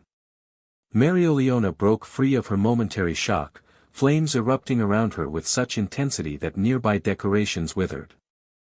Not in my kingdom, devil scum. She launched herself at Mephistos with blinding speed, fire condensing around her fist in a perfect replica of a lion's head. The devil commander met her charge with casual grace, catching her flaming fist in his palm. Ah, the vermilion fire. Legendary indeed.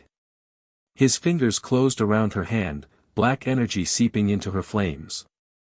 But fire can be corrupted, like all elements. Mereoleona snarled as her flames began turning black at the edges. With a savage twist, she broke his grip, leaping back to reassess. His touch corrupts magic directly, she warned. Then don't let him touch you, Naruto called, already moving into position. He formed a familiar cross seal. Multi-shadow clone jutsu. The ballroom filled with 50 perfect copies of Naruto, each glowing with 6 paths chakra. They moved in coordinated patterns, engaging the corrupted nobles while the originals focused on Mephistos. Noelle rallied the conscious magic knights, creating water barriers to protect the defenseless nobles. Get behind me, she commanded, her royal training asserting itself in crisis. Captain Nozel, we need evacuation routes. Her brother, already organizing Silver Eagles into defensive formations, nodded sharply. His mercury magic formed intricate patterns that began cutting through the magical seals on the windows and doors. Mephistos observed the chaos with apparent amusement. Impressive coordination. But futile. He raised both hands, and reality itself seemed to bend around him. Abyssal domain. The ballroom warped, elongating impossibly as the walls and ceiling faded into darkness. Suddenly they stood not in a palace but on an obsidian plain extending to infinity, beneath a sky of roiling black clouds. A dimension shift, Naruto realized, immediately recognizing the technique from his battles with Kaguya. He's pulled us into a pocket realm. Very good, sage. Mephistos applauded mockingly. Few recognize the nature of this technique so quickly. Here, in my domain, your friend's magic will weaken while my power multiplies.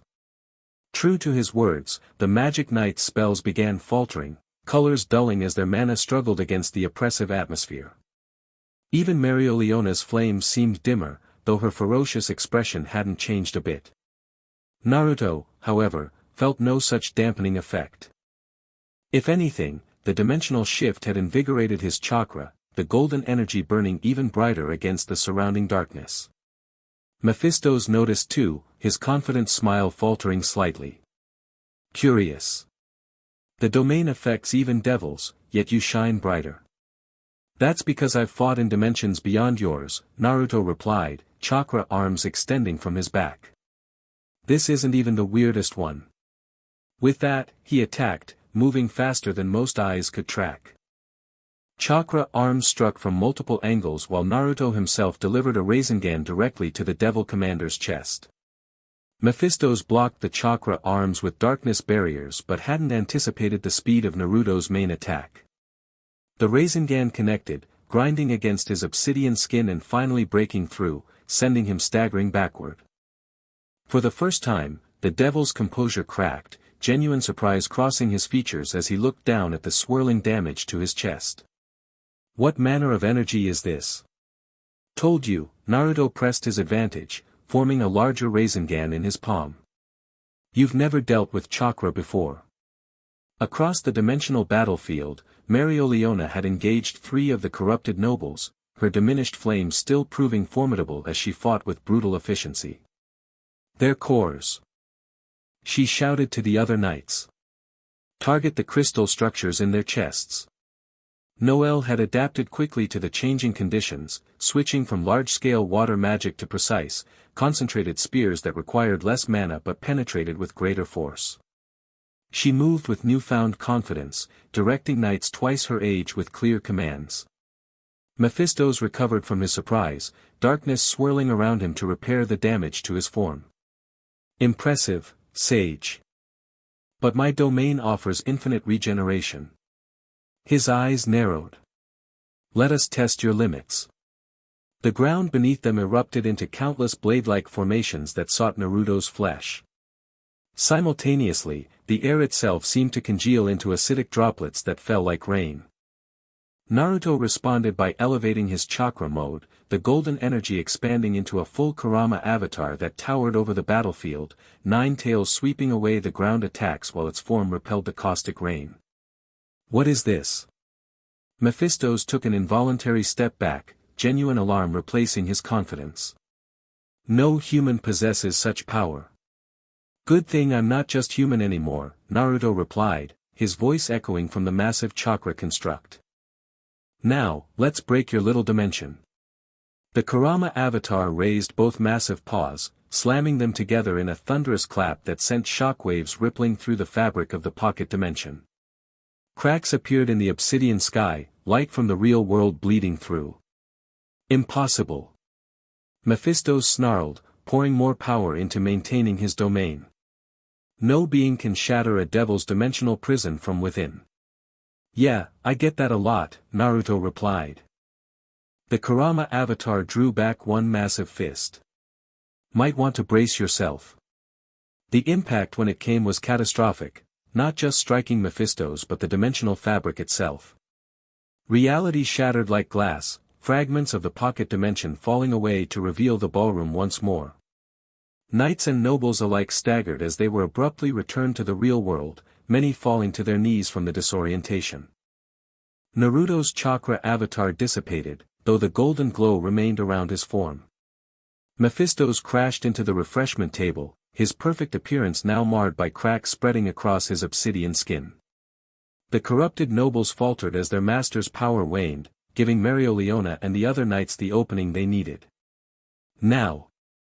Mereoleona roared, her flames returning to full intensity. Hit them while they're weakened. Magic surged throughout the ballroom as knights launched coordinated attacks against the corrupted nobles.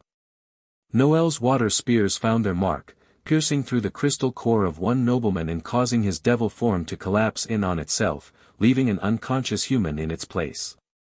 Naruto approached the fallen Mephistos, who struggled to regenerate without his dimensional advantages. It's over. Your plan failed. The devil commander laughed, a sound like breaking glass. Failed? You understand nothing, sage.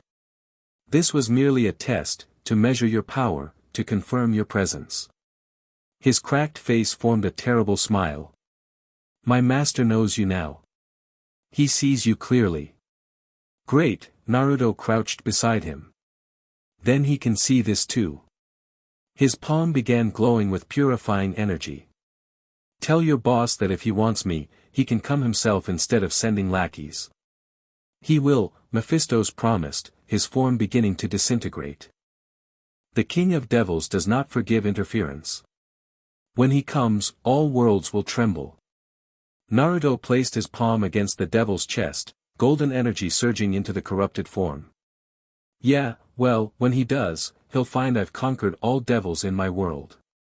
One more won't make a difference.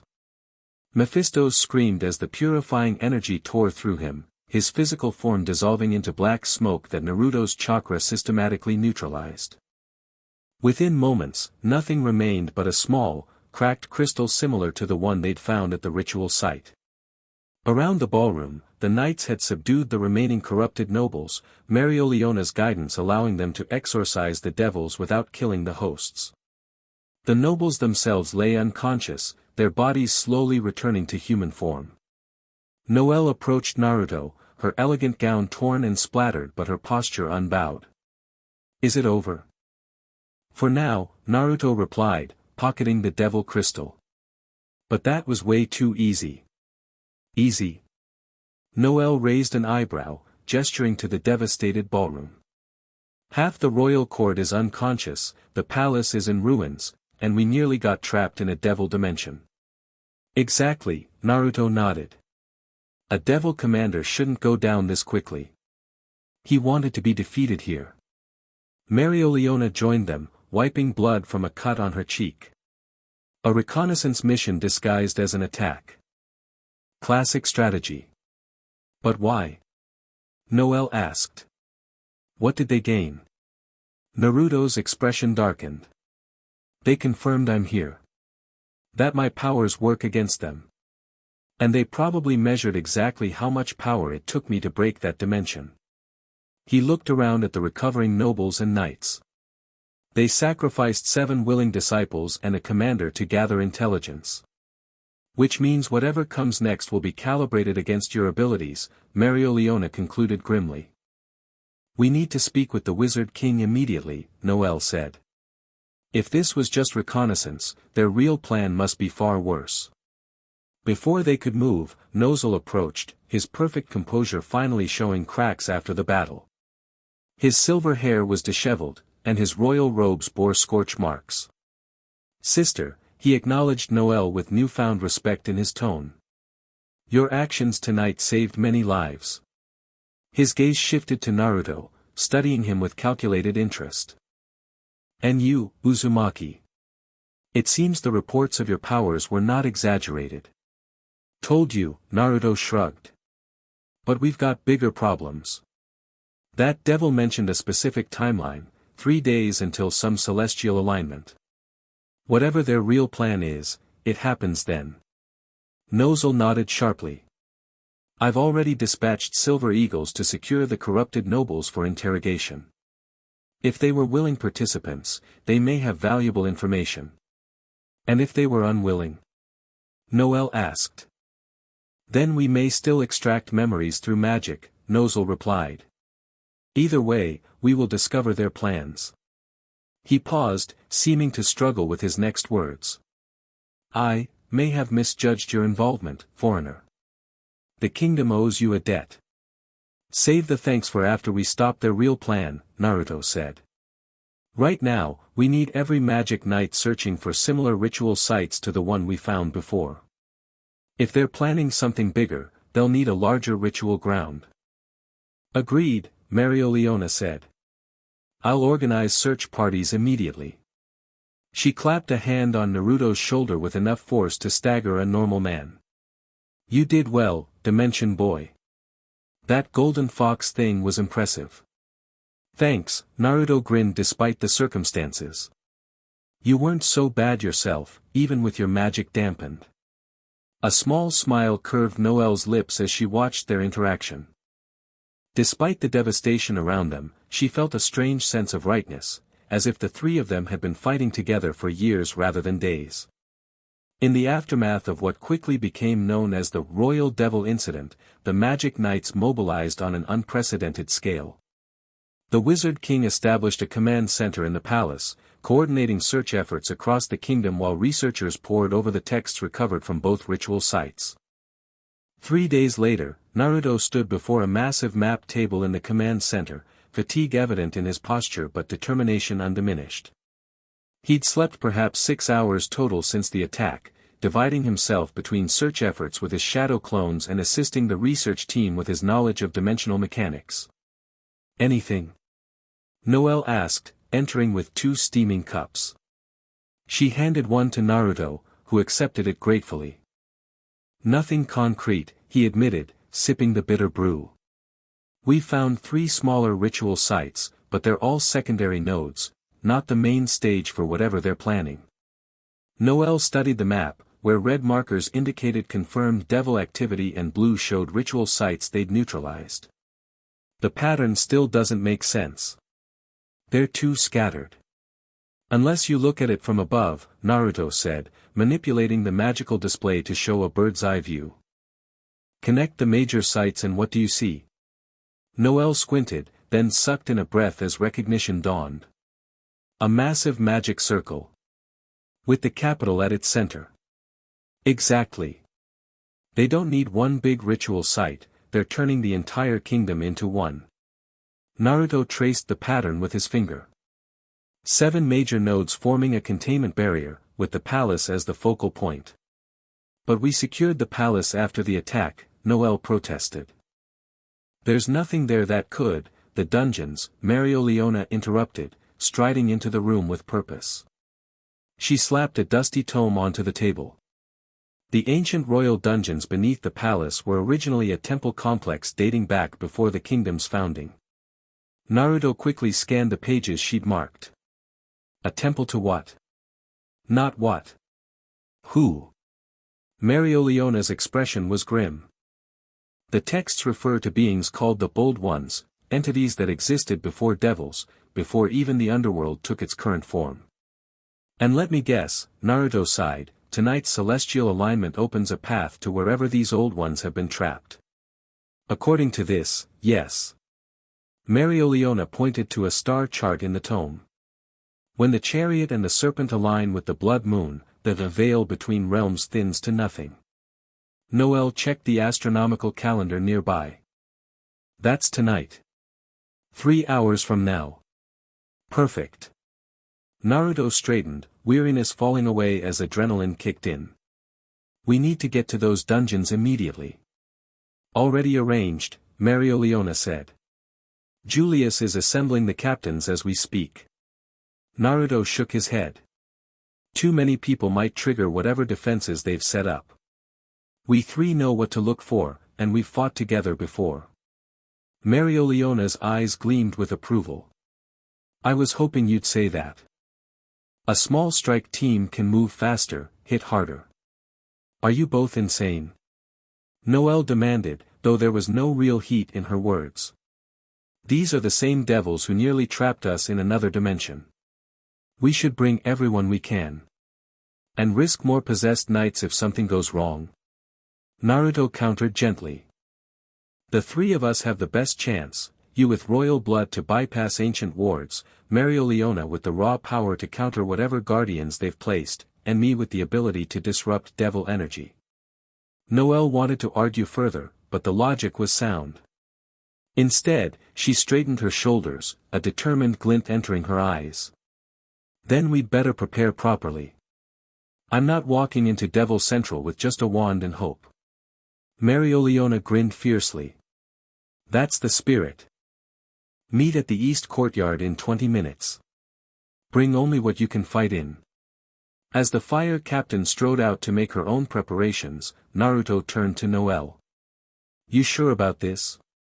It's going to be dangerous, even by our standards. Noelle met his gaze steadily. I was sure the moment you suggested it. Someone needs to keep you 2 from burning down the entire palace in your enthusiasm. Naruto laughed, the sound brightening the tense atmosphere. Fair enough. Though between you and me, I'm more worried about Mereoleona's restraint than my own. As you should be, Noelle replied with a small smile. She hesitated, then added more seriously, whatever we find down there. I'm glad you're with us, Naruto. We wouldn't have discovered any of this without you. Hey, I just showed up and started punching devils, Naruto demurred, though her words warmed something inside him. You and the magic knights would have figured it out eventually. Perhaps, Noelle conceded. But not in time. She met his eyes directly. You keep saying you were dropped into our world by accident, but I'm starting to think there are no accidents when it comes to you. Before Naruto could respond, she turned and left to prepare, leaving him with thoughts he didn't have time to fully examine. With a shake of his head, he returned to studying the map, committing every detail of the palace dungeons to memory. 20 minutes later, the unlikely trio assembled in the east courtyard. Noelle had exchanged her formal attire for her battle dress, reinforced with water magic and practical for movement. Mereoleona wore her standard crimson lion regalia, the captain's mantle abandoned in favor of unrestricted combat capability. Naruto had stubbornly returned to his orange and black outfit, claiming he fought best in his own clothes. The entrance to the old dungeons is through the palace archives, Noelle explained as they moved swiftly through side corridors, avoiding the main halls where guards might question their mission. Most of the lower levels were sealed centuries ago after a series of disappearances. Sealed by what? Naruto asked.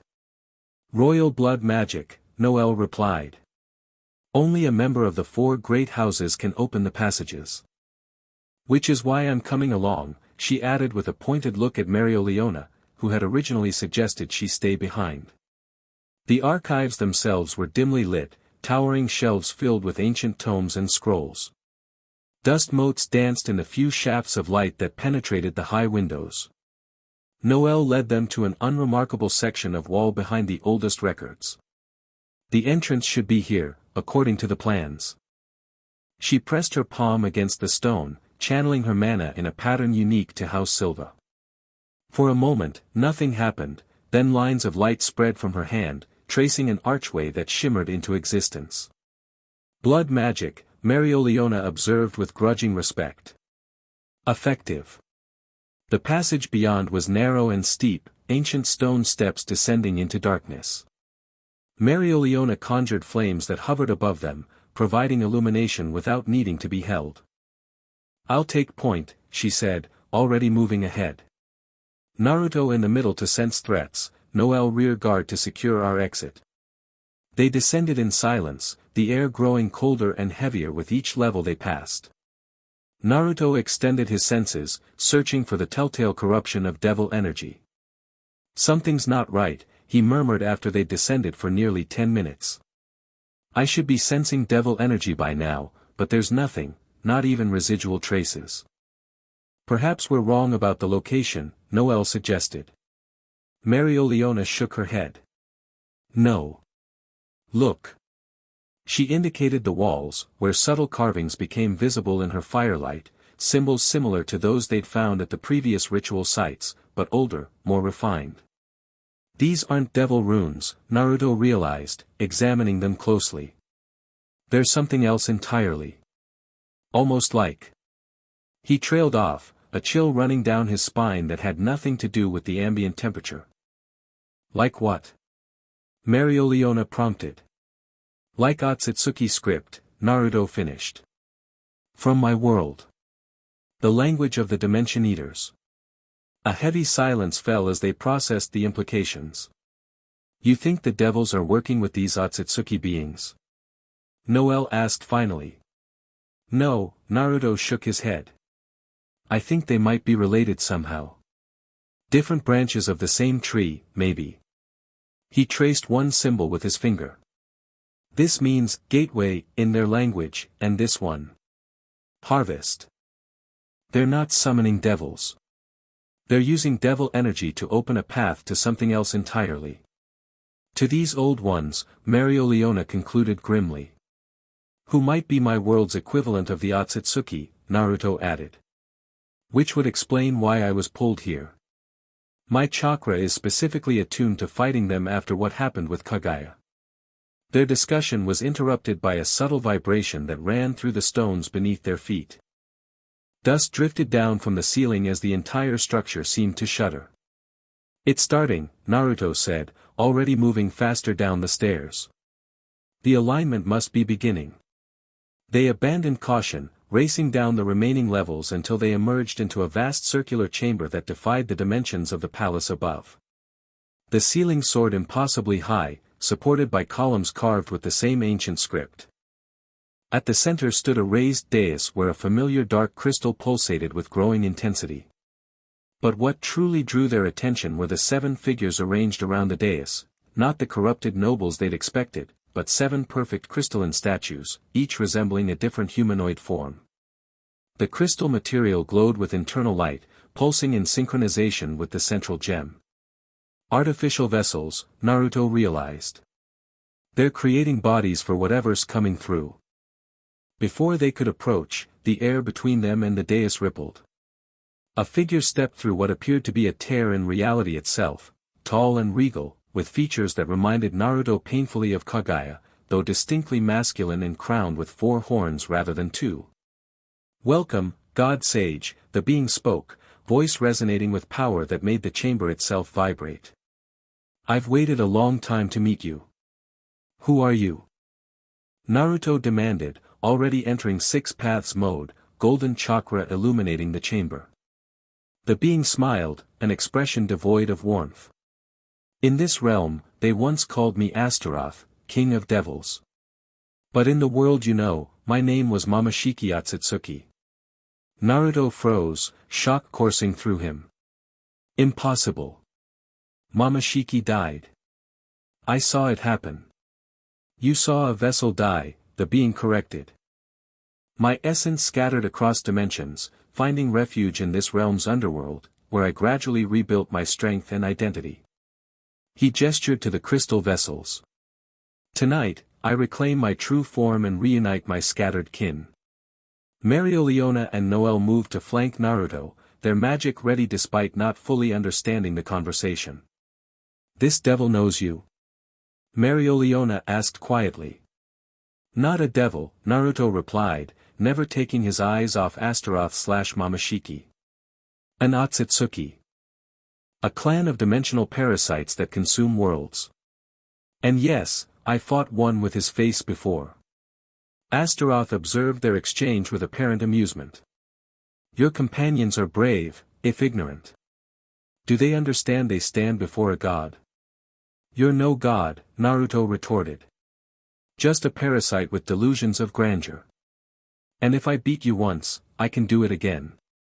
"Perhaps," Astaroth conceded. "But can you defeat me while protecting your friends and preventing the ritual's completion?" He gestured, and the central crystal flared blindingly. "The alignment has begun. In precisely 10 minutes, my brethren will cross over, and this realm's abundant magic will be our feast." Naruto glanced at the crystal vessels, each now glowing brighter as energy flowed into them from the central stone. "Mereoleona, Noelle, target the vessels. Destroy them before they can animate." "I'll handle him." Bold strategy, Astaroth smiled. But flawed. With blinding speed, he appeared behind Noelle, one finger extended toward her spine. "What will you do, God Sage? Attack me, or save the royal maiden?" Naruto didn't hesitate. A chakra arm erupted from his back, grabbing Noelle and pulling her to safety while his physical form engaged Astaroth directly, Rasengan forming in his palm. "Both," he answered, driving the spiraling chakra toward the Devil King's chest. Astaroth dodged with inhuman grace, but not completely. The Rasengan grazed his shoulder, tearing away a portion of his seemingly perfect form to reveal crystalline structure beneath. "First blood to you," Astaroth acknowledged, regenerating the damage instantly. "But time favors me." Mereoleona seized the opportunity, launching herself at the nearest crystal vessel. Kalitos Brachium, explosive fawn. Her flame-wreathed fist struck the crystal with devastating force, cracks spreading across its surface. The vessel didn't shatter as expected. Instead, it absorbed her flames, the internal glow shifting to incorporate her magic signature. "It's feeding on our attacks," Noelle realized, halting her own water spell mid-cast. "We need another approach." Naruto created a dozen shadow clones that engaged Astaroth in a coordinated assault, buying time while he assessed the situation. The central crystal was the key. It channeled energy to the vessels while maintaining the dimensional rift. "Mereoleona," he called. Remember how we broke the devil dimension? Same principle. Understanding flashed in her eyes. She disengaged from the vessel, moving to Naruto's side. Combined attack on the central crystal. Exactly. But we need to hit it with contradictory energies, fire and water, plus my chakra. The resonance clash should disrupt the ritual. Noelle joined them, catching on to the plan. Like using discordant notes to shatter glass. On my mark, Naruto began gathering chakra, forming a massive raisin shuriken laced with 6 paths energy. Astaroth dispatched the last shadow clone, turning toward them with narrowed eyes. You cannot stop what has already begun, God Sage. The old ones rise. The chamber trembled more violently, the air itself seeming to thin as reality strained against the dimensional pressure. The crystal vessels began to move, jerky at first, then with increasing fluidity as they stepped down from their pedestals. Now! Naruto shouted, hurling his raisin shuriken toward the central crystal. Mereoleona unleashed her most concentrated fire spell, the heat so intense it bleached the color from the surrounding stone. Kalidos Brachium, Corona. Noelle completed the triad, her water magic forming a perfect spear of compressed liquid. Sea Dragon Spire. The 3 attacks converged on the central crystal simultaneously. For a heartbeat, nothing happened, then reality itself seemed to hiccup. The crystal absorbed all 3 contradictory energies, glowing brighter and brighter until it became painful to look at directly. Astaroth's confident expression faltered. No. The resonance pattern, the crystal exploded with catastrophic force, sending shards in all directions that Naruto barely managed to block with a chakra shield around the 3 of them. The blast wave rippled outward, striking each vessel in turn and disrupting whatever process had animated them. No! Astaroth roared, his perfect form cracking as the dimensional energy he'd been channeling backwashed through him. Do you realize what you've done? The gateway, it's collapsing improperly. The chamber began to disintegrate, not physically but dimensionally, portions flickering between realities as the unstable energy sought equilibrium. The crystal vessels shattered one by one, releasing wailing spirits that dissipated into the chaotic dimensional flux. Naruto grabbed both Noelle and Mereoleona. We need to go. Now. Too late, God Sage, Astaroth laughed, his form breaking apart yet somehow expanding simultaneously. If I cannot have my brethren, I will take this entire realm with me. The Devil King's body erupted into pure energy, a blinding pillar that shot upward through the palace foundations. The chamber ceiling disintegrated, revealing night sky where stars whirled in unnatural patterns. Naruto didn't hesitate. He entered his full Kurama mode, the massive chakra avatar forming around all 3 of them as he leapt upward through the expanding destruction. They burst into the palace proper, which was already beginning to crumble as dimensional shockwaves rippled outward from the ritual site. The city, Noelle gasped, seeing the wave of distortion spreading toward the capital. All those people, I've got this, Naruto assured her, the Kurama avatar growing even larger. Golden chains erupted from its back, plunging into the ground at key points around the palace. 6 paths Sage Art, Dimensional Anchor. The chains glowed blindingly bright, creating a barrier that contained the worst of the dimensional collapse. Sweat beaded on Naruto's brow as he strained against forces that could tear reality itself apart. It's not enough, he grunted. I need more power to stabilize it completely. Without hesitation, Mereoleona placed her hand on his shoulder, channeling her magic directly into his chakra network. Take what you need. Noelle followed suit, her water magic flowing into him from the other side. We're with you. The sensation was unlike anything Naruto had experienced, different from merging with the bijou or sharing chakra with his fellow shinobi. Their magic resonated with his chakra, amplifying and transforming it into something new. The golden energy shifted, incorporating streaks of crimson flame and azure water. Thanks, he managed, focusing the combined power through the dimensional anchors. Now let's finish this. With a final push that drained all 3 of them to near exhaustion, Naruto sealed the dimensional breach.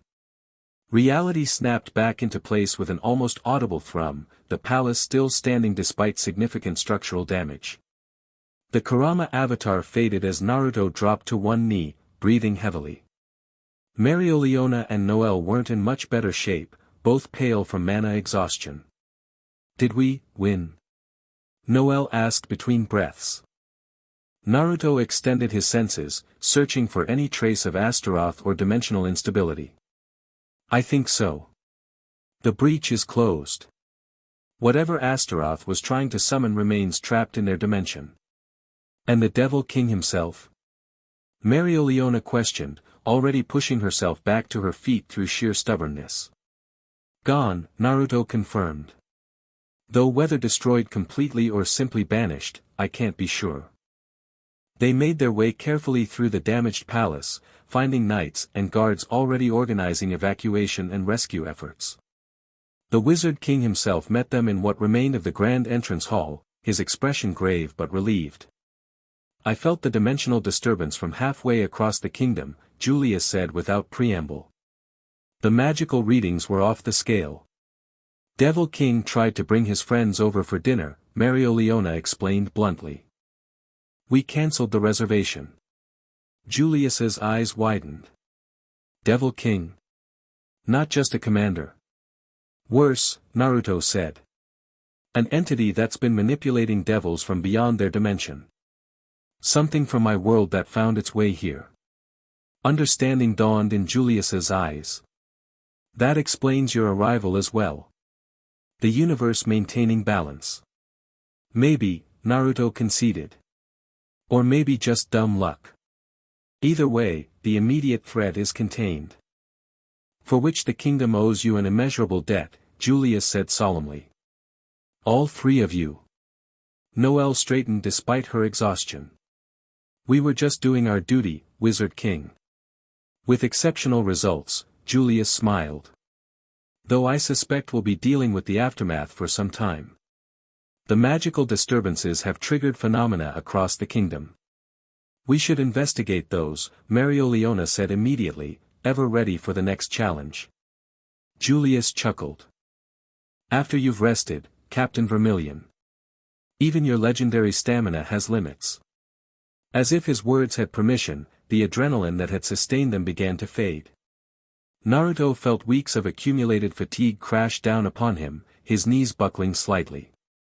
Noelle and Mereoleona caught him from either side, supporting his weight between them. "The mighty god sage needs a nap," Mereoleona teased, though her voice held genuine concern. "Don't we all?" Noelle added, equally exhausted but still standing through sheer determination. Julius directed them to undamaged guest quarters, insisting on a full medical examination and proper rest before any debriefing. Too tired to argue, they allowed themselves to be led away, the three of them supporting each other both physically and spiritually. As they reached their assigned rooms, Naruto paused in the doorway. "Thank you both," he said simply. "I couldn't have done that alone." Mereoleona snorted.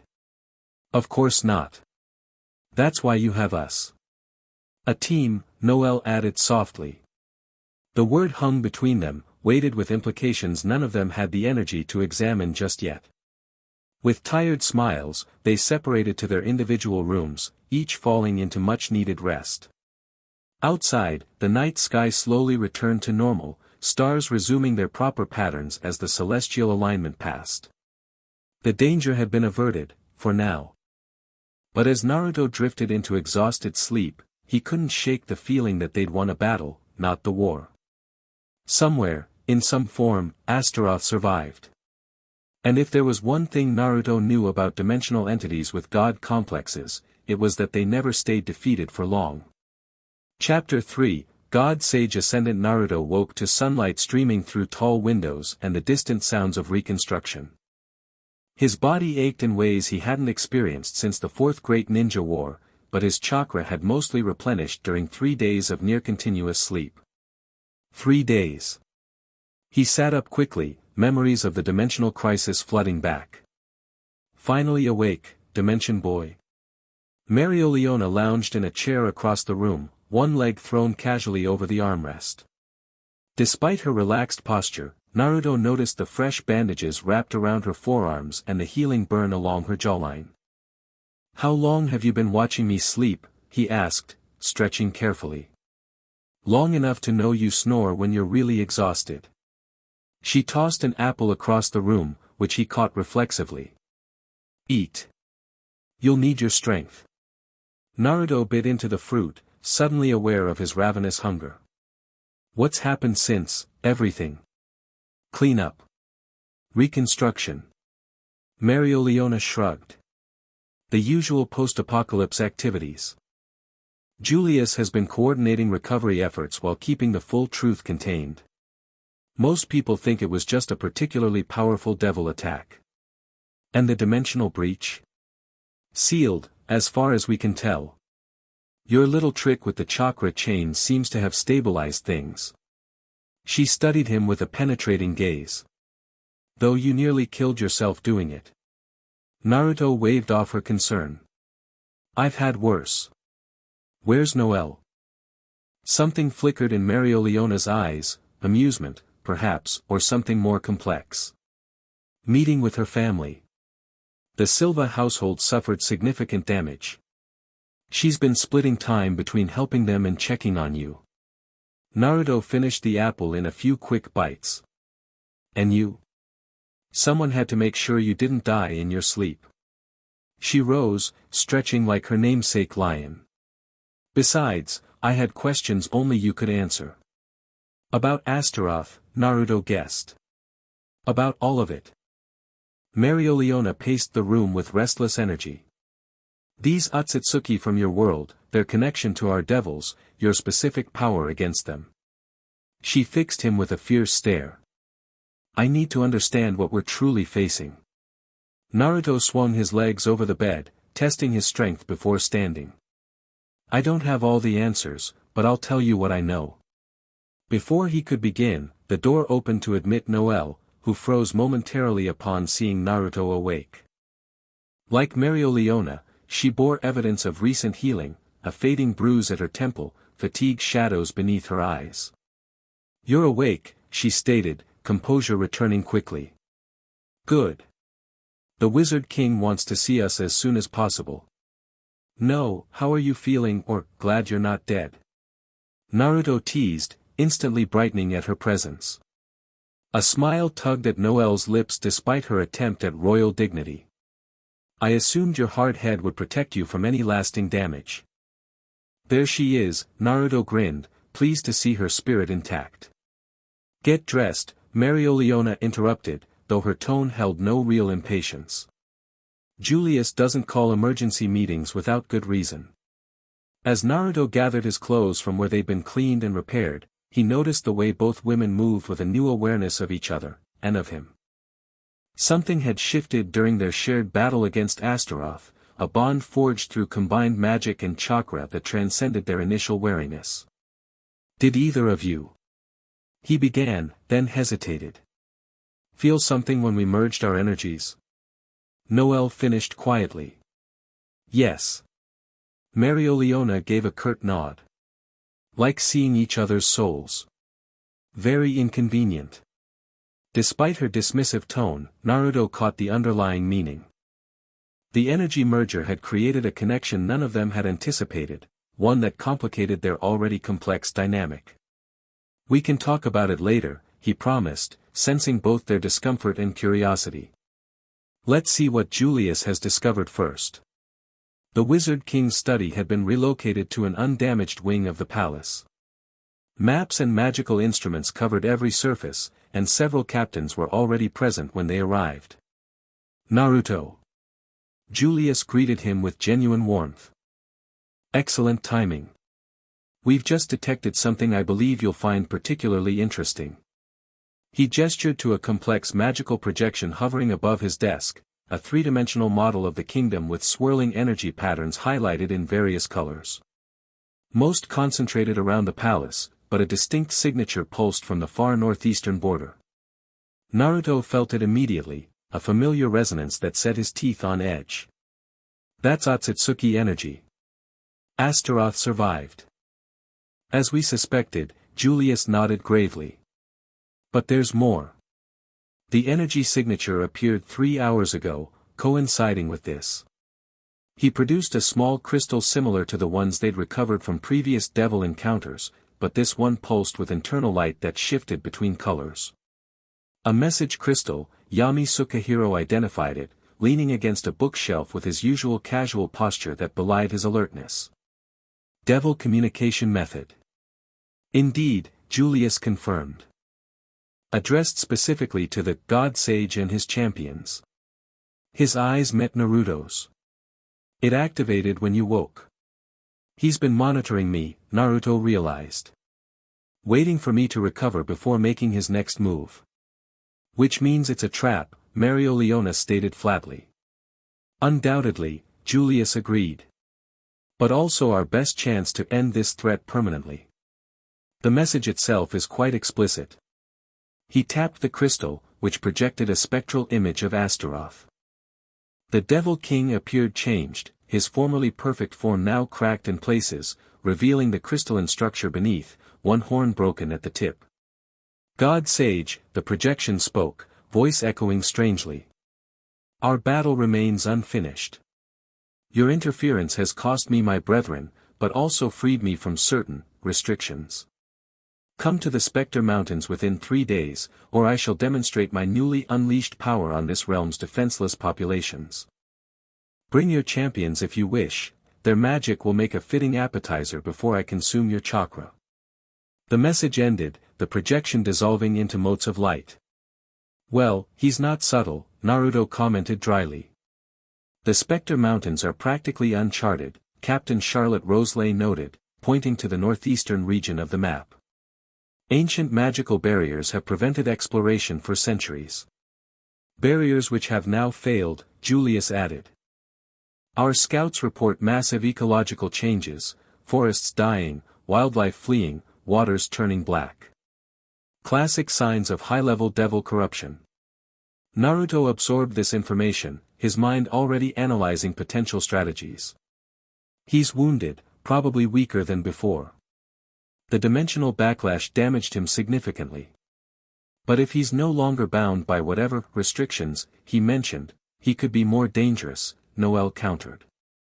Less controlled, more desperate. Either way, we face the same choice, Mereoleona said. Confront him directly or wait for him to make good on his threats. All eyes turned to Naruto, who had become the de facto expert on their enemy. The weight of responsibility was familiar. He'd carried similar burdens since childhood, but never in a world not his own. We face him, Naruto decided firmly. But not blindly. We need to understand exactly what we're dealing with first. I was hoping you'd say that, Julius smiled, gesturing to a side door where an elderly woman entered, carrying an ancient tome. This is Grand Archivist Teresa. She's uncovered some rather fascinating historical connections that might explain the Otsutsuki-Devil relationship. Teresa placed the tome on a cleared space, her wrinkled hands moving with surprising dexterity as she opened it to marked pages. The earliest accounts of devil contact don't describe them as we know them today, she began, voice strong despite her age. The first recorded interactions speak of star visitors who descended from the heavens, demanding tribute and teaching primitive magic to chosen disciples. The pages she displayed showed crude drawings of horned humanoids descending on beams of light, images strikingly similar to how the Otsutsuki had first appeared in Naruto's world. Over centuries, their appearance in our records changed, Teresa continued, flipping to newer sections. They became more demonic, more corrupted. The final accounts before they vanished entirely described them as, twisted by the darkness between stars. They adapted to this dimension, Naruto realized. Like invasive species evolving to survive in new environments. Precisely, Julius nodded. We believe the entities your world knows as Otsutsuki and our devils may share a common ancestry, dimensional parasites who split evolutionarily when trapped in different realms. Which explains why your chakra is so effective against them, Noelle added. You've essentially been fighting the same enemy all along. Naruto processed this, connecting it to what he knew of the Otsutsuki clan's history. In my world, they consumed planet's energy, then moved on. But if some became trapped here, they'd adapt to consume this world's primary energy source, magic, Mereoleona finished. Becoming what we now call devils. And Astaroth? Captain Vengeance inquired. How does he fit into this taxonomy? An Otsutsuki who found his way here after I defeated him in my world, Naruto explained. He said his essence scattered across dimensions. He must have reconstituted himself in your underworld, adapting to this reality while maintaining his original nature. A hybrid, Julius concluded. With the weaknesses of both species, but potentially the strengths as well. Which means we need to prepare for both types of abilities, Naruto said. Otsutsuki can absorb chakra and magic directly. Devils can corrupt and possess. Together. He could absorb power, then use it to corrupt others, Noelle realized, paling slightly. Creating an army of possessed mages fueled by his stolen energy. The implications hung heavily in the room. A being with such capabilities could theoretically consume the entire kingdom's magic, creating an unstoppable force of corruption. 3 days, Mereoleona broke the silence. That's how long we have to prepare before we hunt this bastard down. Julius nodded. I'm authorizing a special task force under your joint command. He looked between Mereoleona, Noelle, and Naruto. Select whoever you need from any squad. All resources of the Magic Knights are at your disposal. With respect, Wizard King, Naruto said carefully, I think we should keep the team small. The 3 of us, plus maybe a few specialists. Against a Devil King? Charlotte objected. That's suicide. It's strategy, Naruto countered. A large force gives him more magic to potentially absorb or corrupt. The 3 of us have already merged our energies once, we can do it again, more effectively now that we understand what we're facing. Mereoleona nodded in agreement. Quality over quantity. Each additional person is another potential liability. Julius studied them thoughtfully. You 3 have developed a unique synergy in a remarkably short time. If you believe this approach gives us the best chance of success, I'll support it. We'll need 1 specialist, though, Noelle added. Someone who understands spatial magic, in case we need to seal dimensional rifts again. Finral Rollercase, Yami suggested immediately. The kid's got talent with spatial manipulation beyond his years. Agreed, Julius said. I'll have him briefed immediately. He turned serious eyes to the trio. You have 3 days. Use them wisely. As the meeting dispersed, Naruto, Noelle, and Mereoleona remained behind, each lost in thought about the challenge ahead. We need to train, Mereoleona stated bluntly. Specifically, we need to practice that energy merger again. Understand its limits, capabilities. Noelle nodded. Last time was instinctive, driven by desperation. If we could control it, it might give us the edge we need, Naruto agreed. But it's not without risks. That kind of connection, it reveals things. Parts of ourselves we might prefer to keep private. A charged silence followed his warning. All 3 understood the deeper implications. The energy merger had created intimacy beyond the physical, exposing vulnerabilities and feelings they had yet to acknowledge openly. I'm not afraid of what you'll see, Mereoleona finally said, eyes challenging. Are you? No, Naruto met her gaze steadily.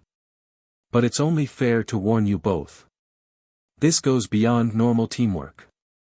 Noelle squared her shoulders, a determined gleam in her violet eyes. We've already seen glimpses. If deeper connection gives us the power to defeat Astaroth, I'm willing to take that risk. Then it's settled, Mereoleona declared. We leave for the Crimson Lion training grounds immediately. No distractions, no interruptions. Just the 3 of us figuring out how to merge our powers without blowing ourselves up. Naruto couldn't help grinning at her characteristic bluntness. When you put it that way, how could we refuse? The Crimson Lion's remote training ground was perfect for their needs, a secluded valley surrounded by protective barriers, far from any settlements that might be damaged by magical accidents. Rock formations created natural arenas of various sizes, while a clear stream provided both water for Noelle and refreshment during breaks. They spent the first day experimenting cautiously, each sharing what they'd felt during the original merger and testing the boundaries of their individual energies. "Your chakra feels like sunlight," Noelle told Naruto as they sat in a triangular formation, tendrils of their respective energies mingling between them. "Warm and somehow, alive." "Your water magic is like ocean currents," Naruto replied. "Flowing but with hidden depths and immense pressure underneath." "And Mereoleona?" Noelle asked, glancing at the fire captain who sat with uncharacteristic stillness, eyes closed in concentration. Naruto grinned. "Like touching the surface of the sun. Intense, fierce, but with precision behind the wildness." "I can hear you, you know," Mereoleona muttered without opening her eyes. "Less poetry, more practice." By the evening of the first day, they could maintain a partial energy merger for nearly 5 minutes, nowhere near combat ready, but progress nonetheless. They camped beneath the stars, taking turns keeping watch more from habit than necessity. During his shift, Naruto sat atop a boulder overlooking their small camp, absently manipulating a small Rasengan while deep in thought. The soft sound of footsteps alerted him to Noelle's approach. "Can't sleep?" he asked as she settled beside him. "Too much on my mind," she admitted. She'd abandoned her usual formal attire for simple training clothes, her silver hair tied back in a practical ponytail. The moonlight painted her profile in soft silver, highlighting a vulnerability she rarely allowed others to see. "Want to talk about it?" Naruto offered, dispersing the Rasengan. Noelle hesitated, then asked, "What happens if we win? After Astaroth is defeated?" The question caught him off guard. He'd been so focused on the upcoming battle that he hadn't thought much beyond it. "I guess I try to find a way home," he said slowly. "Though I'm not sure that's even possible without the kind of dimensional jutsu Kagaya used." "Would you want to?" Noelle's question was quiet but direct. "Go back, I mean." Naruto stared up at unfamiliar stars, feeling the weight of her question. "I have people waiting for me. Responsibilities. A whole village that depends on me."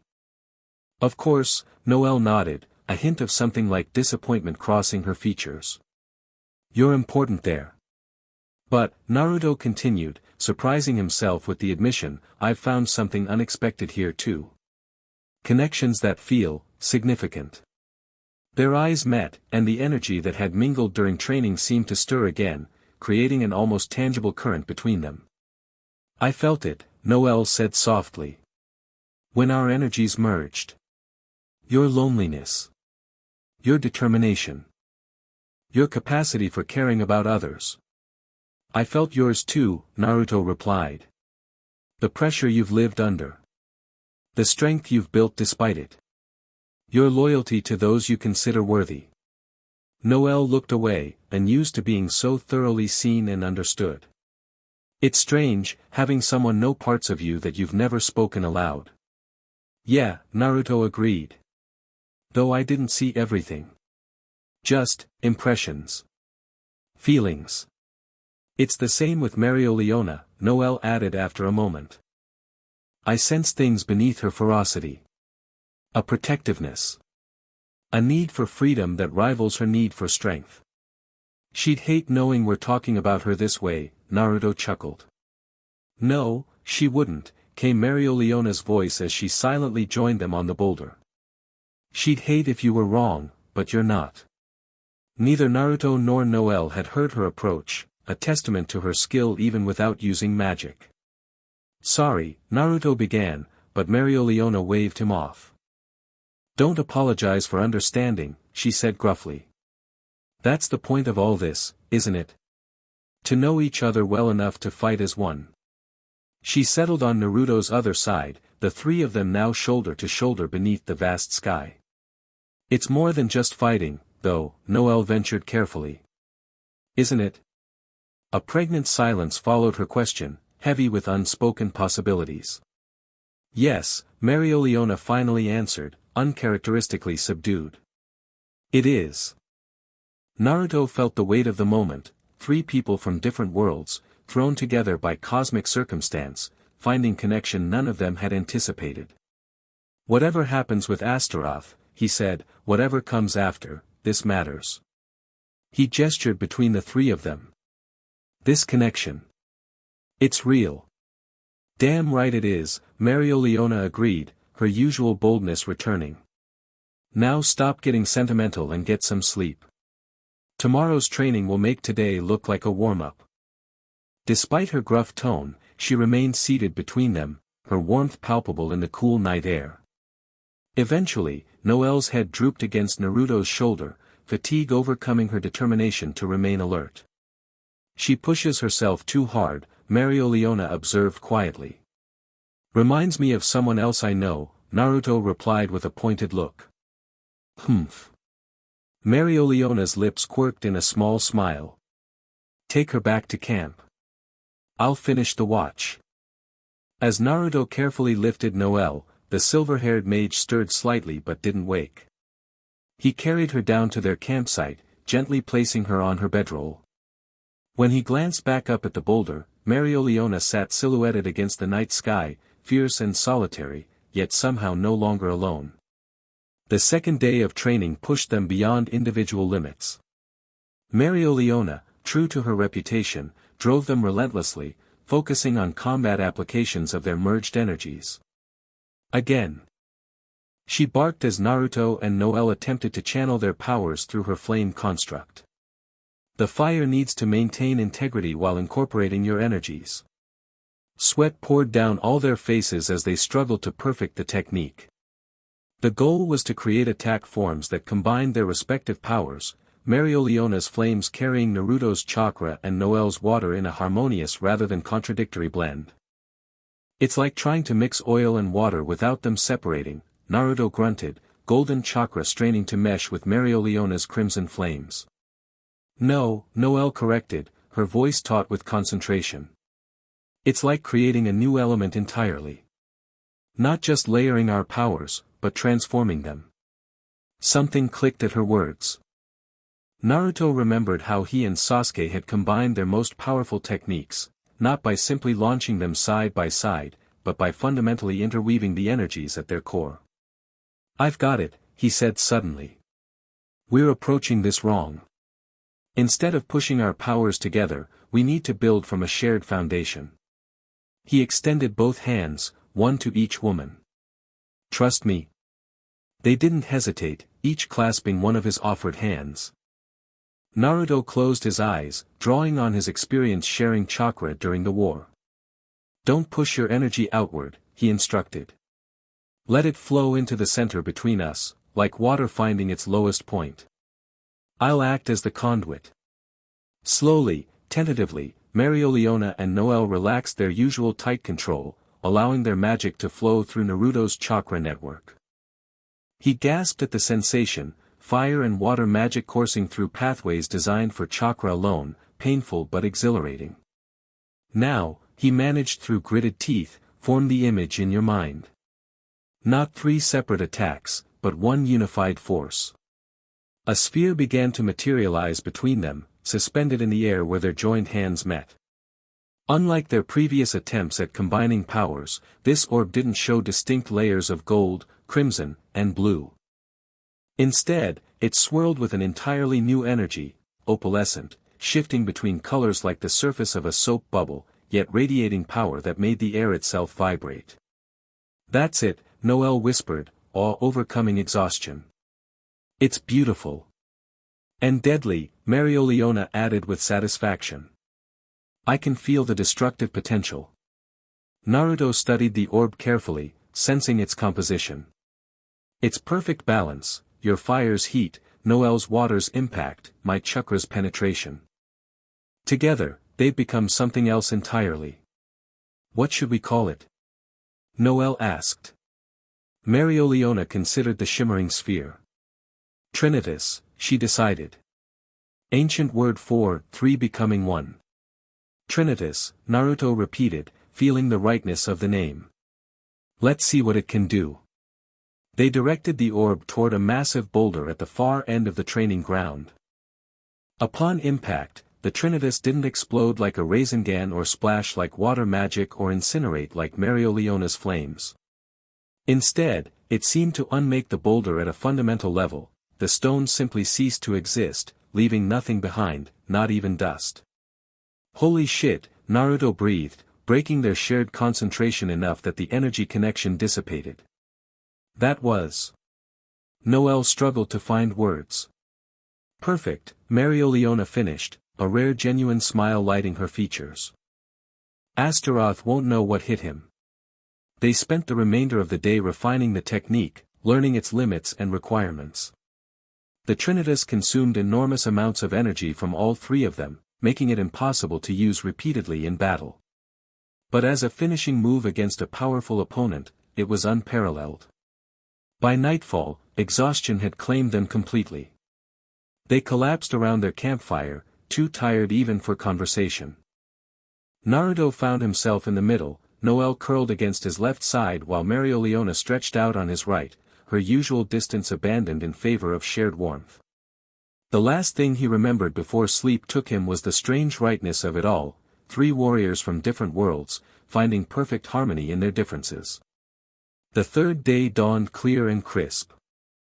They rose early, moving through final preparations with the quiet efficiency of a team that had worked together for years rather than days. Finral Rollicase arrived mid-morning, bringing supplies and final instructions from the Wizard King. Julius wanted me to give you these, the spatial mage said, presenting 3 small crystals. Communication lacrima linked directly to the command center. They'll work even if normal magic is disrupted. Any new intelligence on Astaroth's location? Naruto asked, pocketing his crystal. Finral nodded. Scouts report increased activity near the highest peak of the Spectre Mountains. Strange light phenomena, unnatural weather patterns. Classic big bad villain lair stuff. Despite the gravity of their mission, Naruto couldn't help smiling at Finral's characterization. The young spatial mage reminded him of a less obnoxious Kiba, competent but informal, using humor to mask concern. Your primary role is emergency extraction, Mereoleona informed him. Stay hidden, conserve your mana, and be ready to create portals on my signal. Yes, Captain, Finral replied, more serious now. Though I hope I won't be needed. So do we, Noelle said quietly. They departed shortly after, Finral's spatial magic transporting them to the foothills of the Spectre Mountains. Even from a distance, the wrongness was palpable, vegetation withered and blackened, skies tinged with unnatural colors, wildlife conspicuously absent. He's corrupting the entire region, Noelle observed as they began their ascent. Transforming it to match the underworld's environment. No, Naruto corrected, his sage senses extended to their limits. It's worse than that. He's not making it like the underworld, he's turning it into something else entirely. A hybrid environment that could sustain both Otsutsuki and devils. A foothold, Mereoleona realized grimly. If he succeeds here, he could gradually expand the corruption across the entire kingdom. Exactly, Naruto confirmed. This isn't just about us anymore. He's preparing this realm for colonization. They climbed in determined silence after that, each understanding the stakes more clearly. The path grew steeper, the air thinner and increasingly acrid. Naruto noticed both women drawing more frequently on their magic to maintain stamina, Mereoleona heating her body against the growing cold, Noelle hydrating herself from her water reserves. Near the summit, they encountered the first direct evidence of Astaroth's presence, crystalline formations erupting from the mountainside like alien flora, pulsing with internal light. Otsutsuki technology, Naruto identified them, keeping his distance. They use these to monitor territory and drain ambient energy. Should we destroy them? Noelle asked. Naruto shook his head. They'll alert him to our presence. Better to let him think we're approaching ignorantly. As they neared the peak, the mountain itself seemed to transform. Natural stone gave way to a structure that appeared grown rather than built, a palace of obsidian crystal that reflected light in impossible ways, creating disorienting patterns that tricked the eye and confused the senses. "Stay close," Naruto warned. "These structures are designed to separate intruders." Too late for warnings, Mereoleona responded, pointing ahead where the path split into 3 diverging routes, each shimmering with dimensional distortion. "He's already trying to divide us."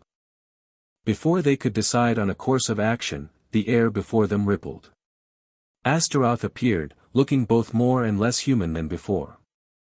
His formerly perfect form now showed clear signs of damage and hasty repair, cracks sealed with crystalline growths, one arm slightly longer than the other, his crown of horns asymmetrical.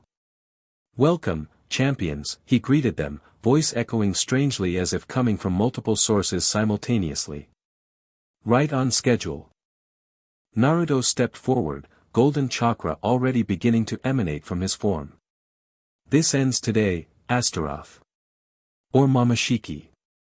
Whatever you're calling yourself now."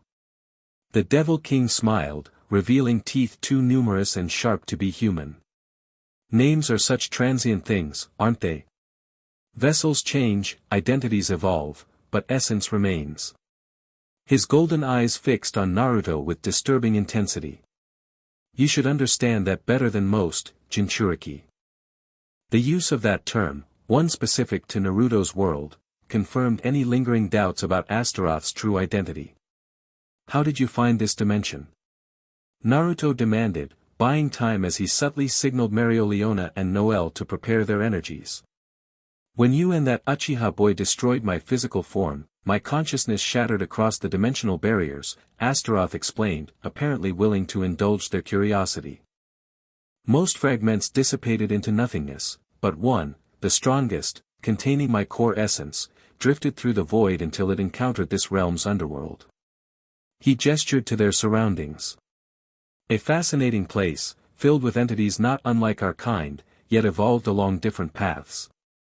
They called me king, worshipped my power, fed me their energy until I could reconstitute a physical form. And then you started planning your return," Naruto concluded. "Using devils as your pawns." "Tools, not pawns," Astaroth corrected. "Though they proved disappointingly fragile. This realm's magic is potent but unstable compared to chakra."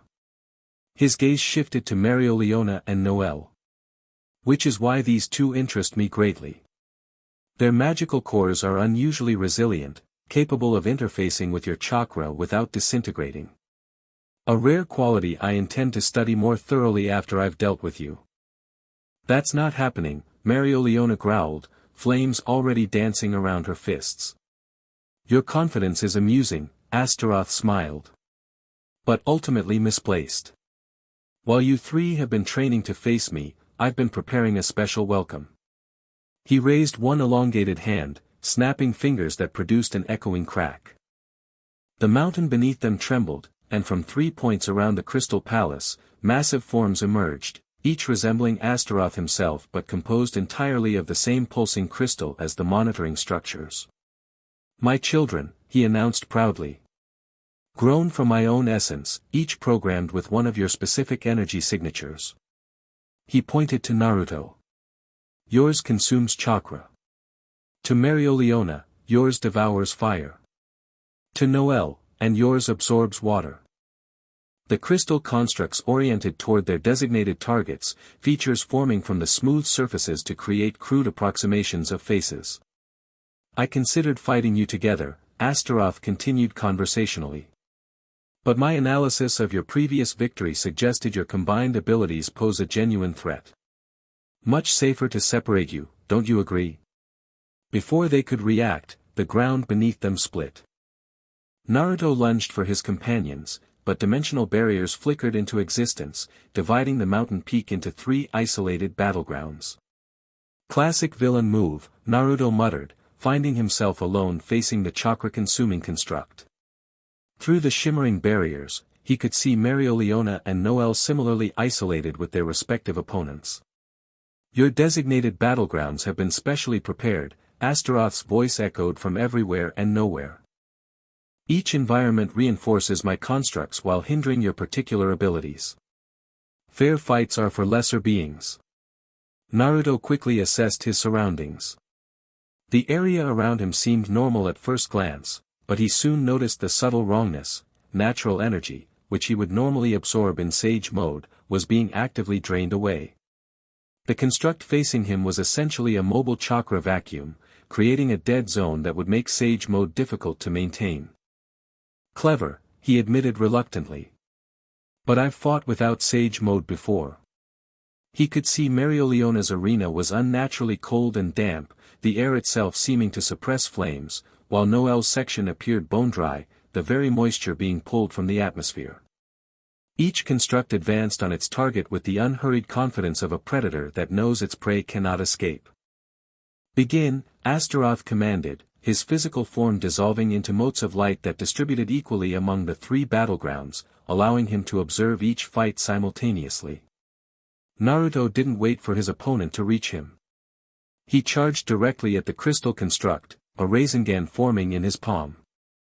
The construct made no attempt to dodge, simply opening its chest like a mouth to receive the attack. The Rasengan connected, but instead of grinding through as it should have, the spiraling chakra slowed, then reversed, being absorbed into the construct's form. The crystalline body glowed brighter, growing slightly larger. Right, Naruto muttered. No direct chakra attacks. He leapt backward, narrowly avoiding the construct's counterattack, a perfect mimicry of his own Rasengan, formed from the stolen energy. Switching tactics, Naruto drew a kunai from his pouch, channeling wind nature chakra into the blade indirectly. If direct chakra was absorbed, perhaps chakra-enhanced weapons would work differently. The construct tracked his movements with unsettling precision, adjusting its stance to match Naruto's fighting style. When he attacked again, it met his wind-enhanced kunai with a crystalline arm that hardened on contact, deflecting the blade. Adaptive, Naruto noted grimly. This might take a while. Through the barriers, he caught glimpses of his companions facing similar challenges. Mereoleona had abandoned her usual fire attacks in favor of pure physical combat, her fists creating spiderweb cracks in her construct's surface through sheer strength. Noelle had switched from direct water magic to manipulation of existing moisture, forcing what little remained in her arena to form high-pressure cutting jets. All three fought with determination, but Naruto could see the constructs learning, adapting with each exchange. And behind it all, Astaroth watched, gathering data on their individual fighting styles and limitations. This isn't working, Naruto realized. They needed to change the paradigm completely. During a momentary lull as he dodged another mimicked attack, Naruto pressed his hand against the dimensional barrier separating him from Noelle. The surface felt solid yet somehow permeable, similar to barriers he'd encountered in the war. "Guys," he shouted, hoping his voice would carry through. "The barriers. They're one way. Designed to keep us in, not our attacks out." Mereoleona caught on immediately. Without pausing her physical assault, she called over her shoulder, "Switch targets." Understanding dawned on Noelle's face. If each construct was designed to counter a specific ability, then attacking a different one might break the stalemate. Naruto formed a massive Rasen shuriken, pouring wind nature rather than raw chakra into its construction. Instead of targeting his own opponent, he hurled it through the barrier at Mereoleona's construct, the one specifically designed to absorb fire but not chakra. Simultaneously, Mereoleona directed a concentrated flame spear through her barrier at Noelle's water-absorbing construct, while Noelle sent a pressurized water drill toward Naruto's chakra eater. The attacks passed through the barriers as Naruto had predicted, each striking a construct unprepared for that specific energy type. The results were spectacular. Naruto's Rasen shuriken shredded Mereoleona's opponent, Mereoleona's flames melted through Noelle's construct, and Noelle's water drill bored a perfect hole through the chakra-absorbing crystal. "No!" Astaroth's voice thundered, his distributed form reconsolidating near the center of the battlefield. "Impossible! The barriers should have been impenetrable." "You made a classic mistake," Naruto called out, unable to resist a taunt. You analyzed us as individuals, not as a team. The Devil King's expression contorted with rage, the careful composure of his earlier appearance cracking literally and figuratively. Then I shall simply destroy you directly. He raised both arms, drawing power from the surrounding crystal structures. The entire mountaintop trembled as energy funneled into his form, causing it to grow and transform. Limbs elongated, additional arms sprouted from his torso, and his face split vertically to reveal a secondary mouth filled with crystalline teeth. Behold my true form! Astaroth roared, his voice distorted beyond recognition. The perfect fusion of Otsutsuki and Devil King. The dimensional barriers shattered as his power surged, the separated arenas merging once more into a single battlefield. Naruto immediately moved to regroup with Mereoleona and Noelle, all three backing away from the monstrosity Astaroth had become. That's not good, Noelle understated, her royal composure slipping momentarily. Actually, it might be, Naruto countered, studying the transformed Devil King. Look at the cracks in his structure. He's forcing the transformation too quickly, trying to access power he hasn't properly integrated. Mereoleona's sharp eyes caught what Naruto had noticed, fracture lines spreading across Astaroth's new form, energy leaking from the seams. He's destabilizing. Which makes him more dangerous in the short term, Naruto warned. But potentially vulnerable to the right attack. Trinitas, Noelle suggested, already beginning to gather her water magic. We'll only get one shot, Mereoleona cautioned. He won't stand still for it. Then we need to create an opening. Naruto formed his familiar cross seal. Multi-shadow clone jutsu. 100 copies of Naruto appeared, surrounding the transformed Astaroth. The Devil King laughed, the sound like breaking glass. More targets will not save you. He swept multiple arms in wide arcs, releasing waves of corrupted energy that dispelled clones by the dozen. But the distraction served its purpose, allowing the real Naruto, Mereoleona, and Noelle to create distance and begin forming their combined attack. Standing in triangular formation, they joined hands, energy flowing between them in practiced harmony. The Trinitas orb materialized faster than during practice, their shared danger focusing their intent.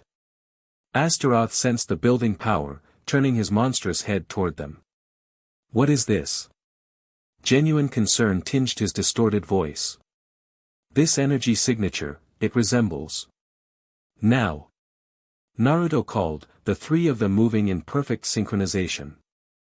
Mereoleona provided the forward momentum, her fire magic propelling the Trinitas toward its target.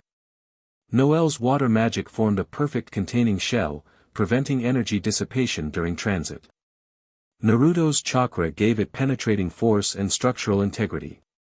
The opalescent orb streaked across the battlefield, leaving a rainbow trail in its wake. Astaroth raised all four arms in desperate defense, creating crystal barriers layered with devil energy. The Trinitas passed through these defenses as if they were mist, not even slowing as it approached the Devil King's chest. At the last possible moment, Astaroth attempted to sidestep, but the orb adjusted its trajectory, guided by the combined will of its creators. Impact. For one breathless moment, nothing seemed to happen. The Trinitas disappeared into Astaroth's chest without visible effect. Then, from the point of entry, light began to spread, opalescent cracks racing across his form, illuminating him from within. What have you done? He screamed, his voice shifting through octaves as his form began to disintegrate from the inside out. This power, it's like. Hagoromo's, Naruto finished quietly, recognizing the similarity himself. The Sage of Six Paths who first defeated the Otsutsuki on my world. Impossible. Astaroth clutched at his dissolving chest. That bloodline died out millennia ago. Not the bloodline, Naruto corrected. The principle. Unity against entropy. Creation against consumption. He gestured to Mereoleona and Noelle beside him. Three different powers, choosing to create something new together instead of devouring each other. Astaroth's form continued unmaking itself, pieces flaking away into motes of light. But as his physical body failed, his essence concentrated, golden eyes burning with hatred and, unexpectedly, recognition. "You," he hissed, focusing on Naruto with sudden clarity. "I know you now. Not just from this life. From before. From always." His dissolving face contorted into something like wonder mixed with loathing. "The Harbinger. The pattern breaker." Naruto frowned, genuinely confused. "What are you talking about?" "You exist in every dimension," Astaroth continued, his voice taking on a prophetic quality. "Different forms, different names, but always the same soul. The one who defies the cycle. The one who unites what should remain divided."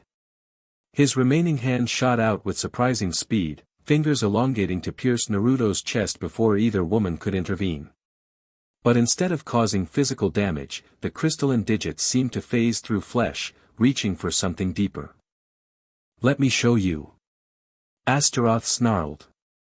Naruto gasped as his mind exploded with visions, countless dimensions, countless versions of himself, always standing against entropy, always gathering unlikely allies against cosmic threats. The specifics changed, sometimes he wielded magic, sometimes technology, sometimes powers beyond comprehension, but the essential pattern remained constant. And hunting him through all these dimensions, different aspects of the same predatory force, consumers, devourers, entropy incarnate. Otsutsuki, devils, entities with other names but identical purpose. "You see." Astaroth's voice echoed through the visions. "This is bigger than one battle, one dimension. This is eternal conflict, and I am merely one soldier in an endless army." The connection broke as Mereoleona physically tackled Astaroth, breaking his grip on Naruto. The Devil King's form was now barely cohesive, more energy than matter. "Even if you destroy me," he gasped, "others will come. They will always come, for you are the ember that refuses to die, the light that defies extinguishing." "Then they'll fail too," Naruto replied, recovering from the mental onslaught. "Because I'll never face them alone."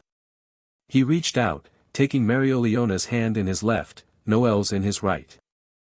Their energies surged once more, creating a final pulse that washed over Astaroth's disintegrating form. The Devil King screamed, a sound that transcended dimensions, as his essence finally lost cohesion. The mountain peak flooded with light so intense that all three champions were forced to shield their eyes. When visibility returned, nothing remained of Astaroth except a small, perfect crystal that fell to the ground with a musical chime. Silence descended, broken only by their ragged breathing and the distant rumble of the mountain beginning to stabilize. The corruption was already receding, natural colors returning to the landscape as Astaroth's influence faded. "Is it over?" Noelle asked cautiously. Naruto approached the crystal, kneeling to study it without touching. "His physical form is gone. His essence is trapped." He glanced up at his companions. "But if what he showed me is true, he's just one manifestation of something larger. Something that exists across multiple dimensions," Mereoleona concluded, her usual fierce expression tempered with thoughtfulness. "And specifically hunts you. Or versions of you. Which explains why I was pulled into this dimension," Naruto realized. "Not random chance, but cosmic balance. This world needed its defender, and I was the most compatible match." "So what happens now?" Noelle asked the question that had hovered between them for days. "Do you try to return to your dimension?" Naruto stood, looking between the two remarkable women who had become so important to him in such a short time. The visions Astaroth had shown him continued to resonate, countless lives, countless battles, but always the same essential truth: he was stronger with allies, with connections, with love. "I don't know if I can go back," he said honestly. "The pathways between dimensions aren't exactly well mapped. But even if I found a way..." He paused, searching for the right words. "You'd miss us terribly," Mereoleona suggested with a knowing smile that softened her fierce features. Something like that, Naruto admitted with a laugh. Whatever this is between us, this connection, it feels important. Like it transcends even dimensional boundaries. It does, Noelle said with quiet certainty. I felt it in the Trinitas. What we created together wasn't just combined power. It was something new, something that couldn't exist without all three of us. Balance, Mereoleona nodded. Fire, water, and the golden energy that harmonizes them. Naruto picked up the crystal containing Astaroth's essence, carefully wrapping it in a sealing cloth from his pouch. The Wizard King will want to secure this somewhere even a dimensional entity can't escape from. And then? Noelle pressed, unable to hide her concern for what came next. Naruto smiled, the expression lighting his entire face. And then we figure it out together. This world has devils to fight, dimensions to protect. Seems like they could use an anti-magic god sage and his two favorite champions. I am nobody's champion, Mereoleona huffed, though her eyes sparkled with something warmer than her usual battle lust. Partner, perhaps. Partners, Noelle agreed, a smile breaking through her royal reserve. Though the noble houses will have opinions about, whatever this is. Let them talk, Mereoleona dismissed with characteristic bluntness. We just saved the kingdom from interdimensional apocalypse. They can accept our personal choices or deal with my flames. Naruto laughed, feeling lighter than he had since arriving in this world. The path ahead wasn't clear, the relationship between them still undefined and evolving, but the connection was real and powerful. Finral should be waiting to extract us, he reminded them, activating the communication lacrima. Let's go home. As the spatial mage's portal appeared, the three of them stepped through together, leaving the mountaintop behind. The crystal palace was already crumbling, returning to natural stone as Astaroth's influence faded. Behind them, unnoticed, a single crystal fragment pulsed briefly with internal light before going dormant. Some stories never truly end, they simply pause between chapters, waiting for the eternal cycle to continue. But for now, the anti-magic god sage and his partners had earned their victory, and the chance to discover what their unique bond might become. The end. Thank you for watching this video. Please be sure to subscribe to our channel and like this video.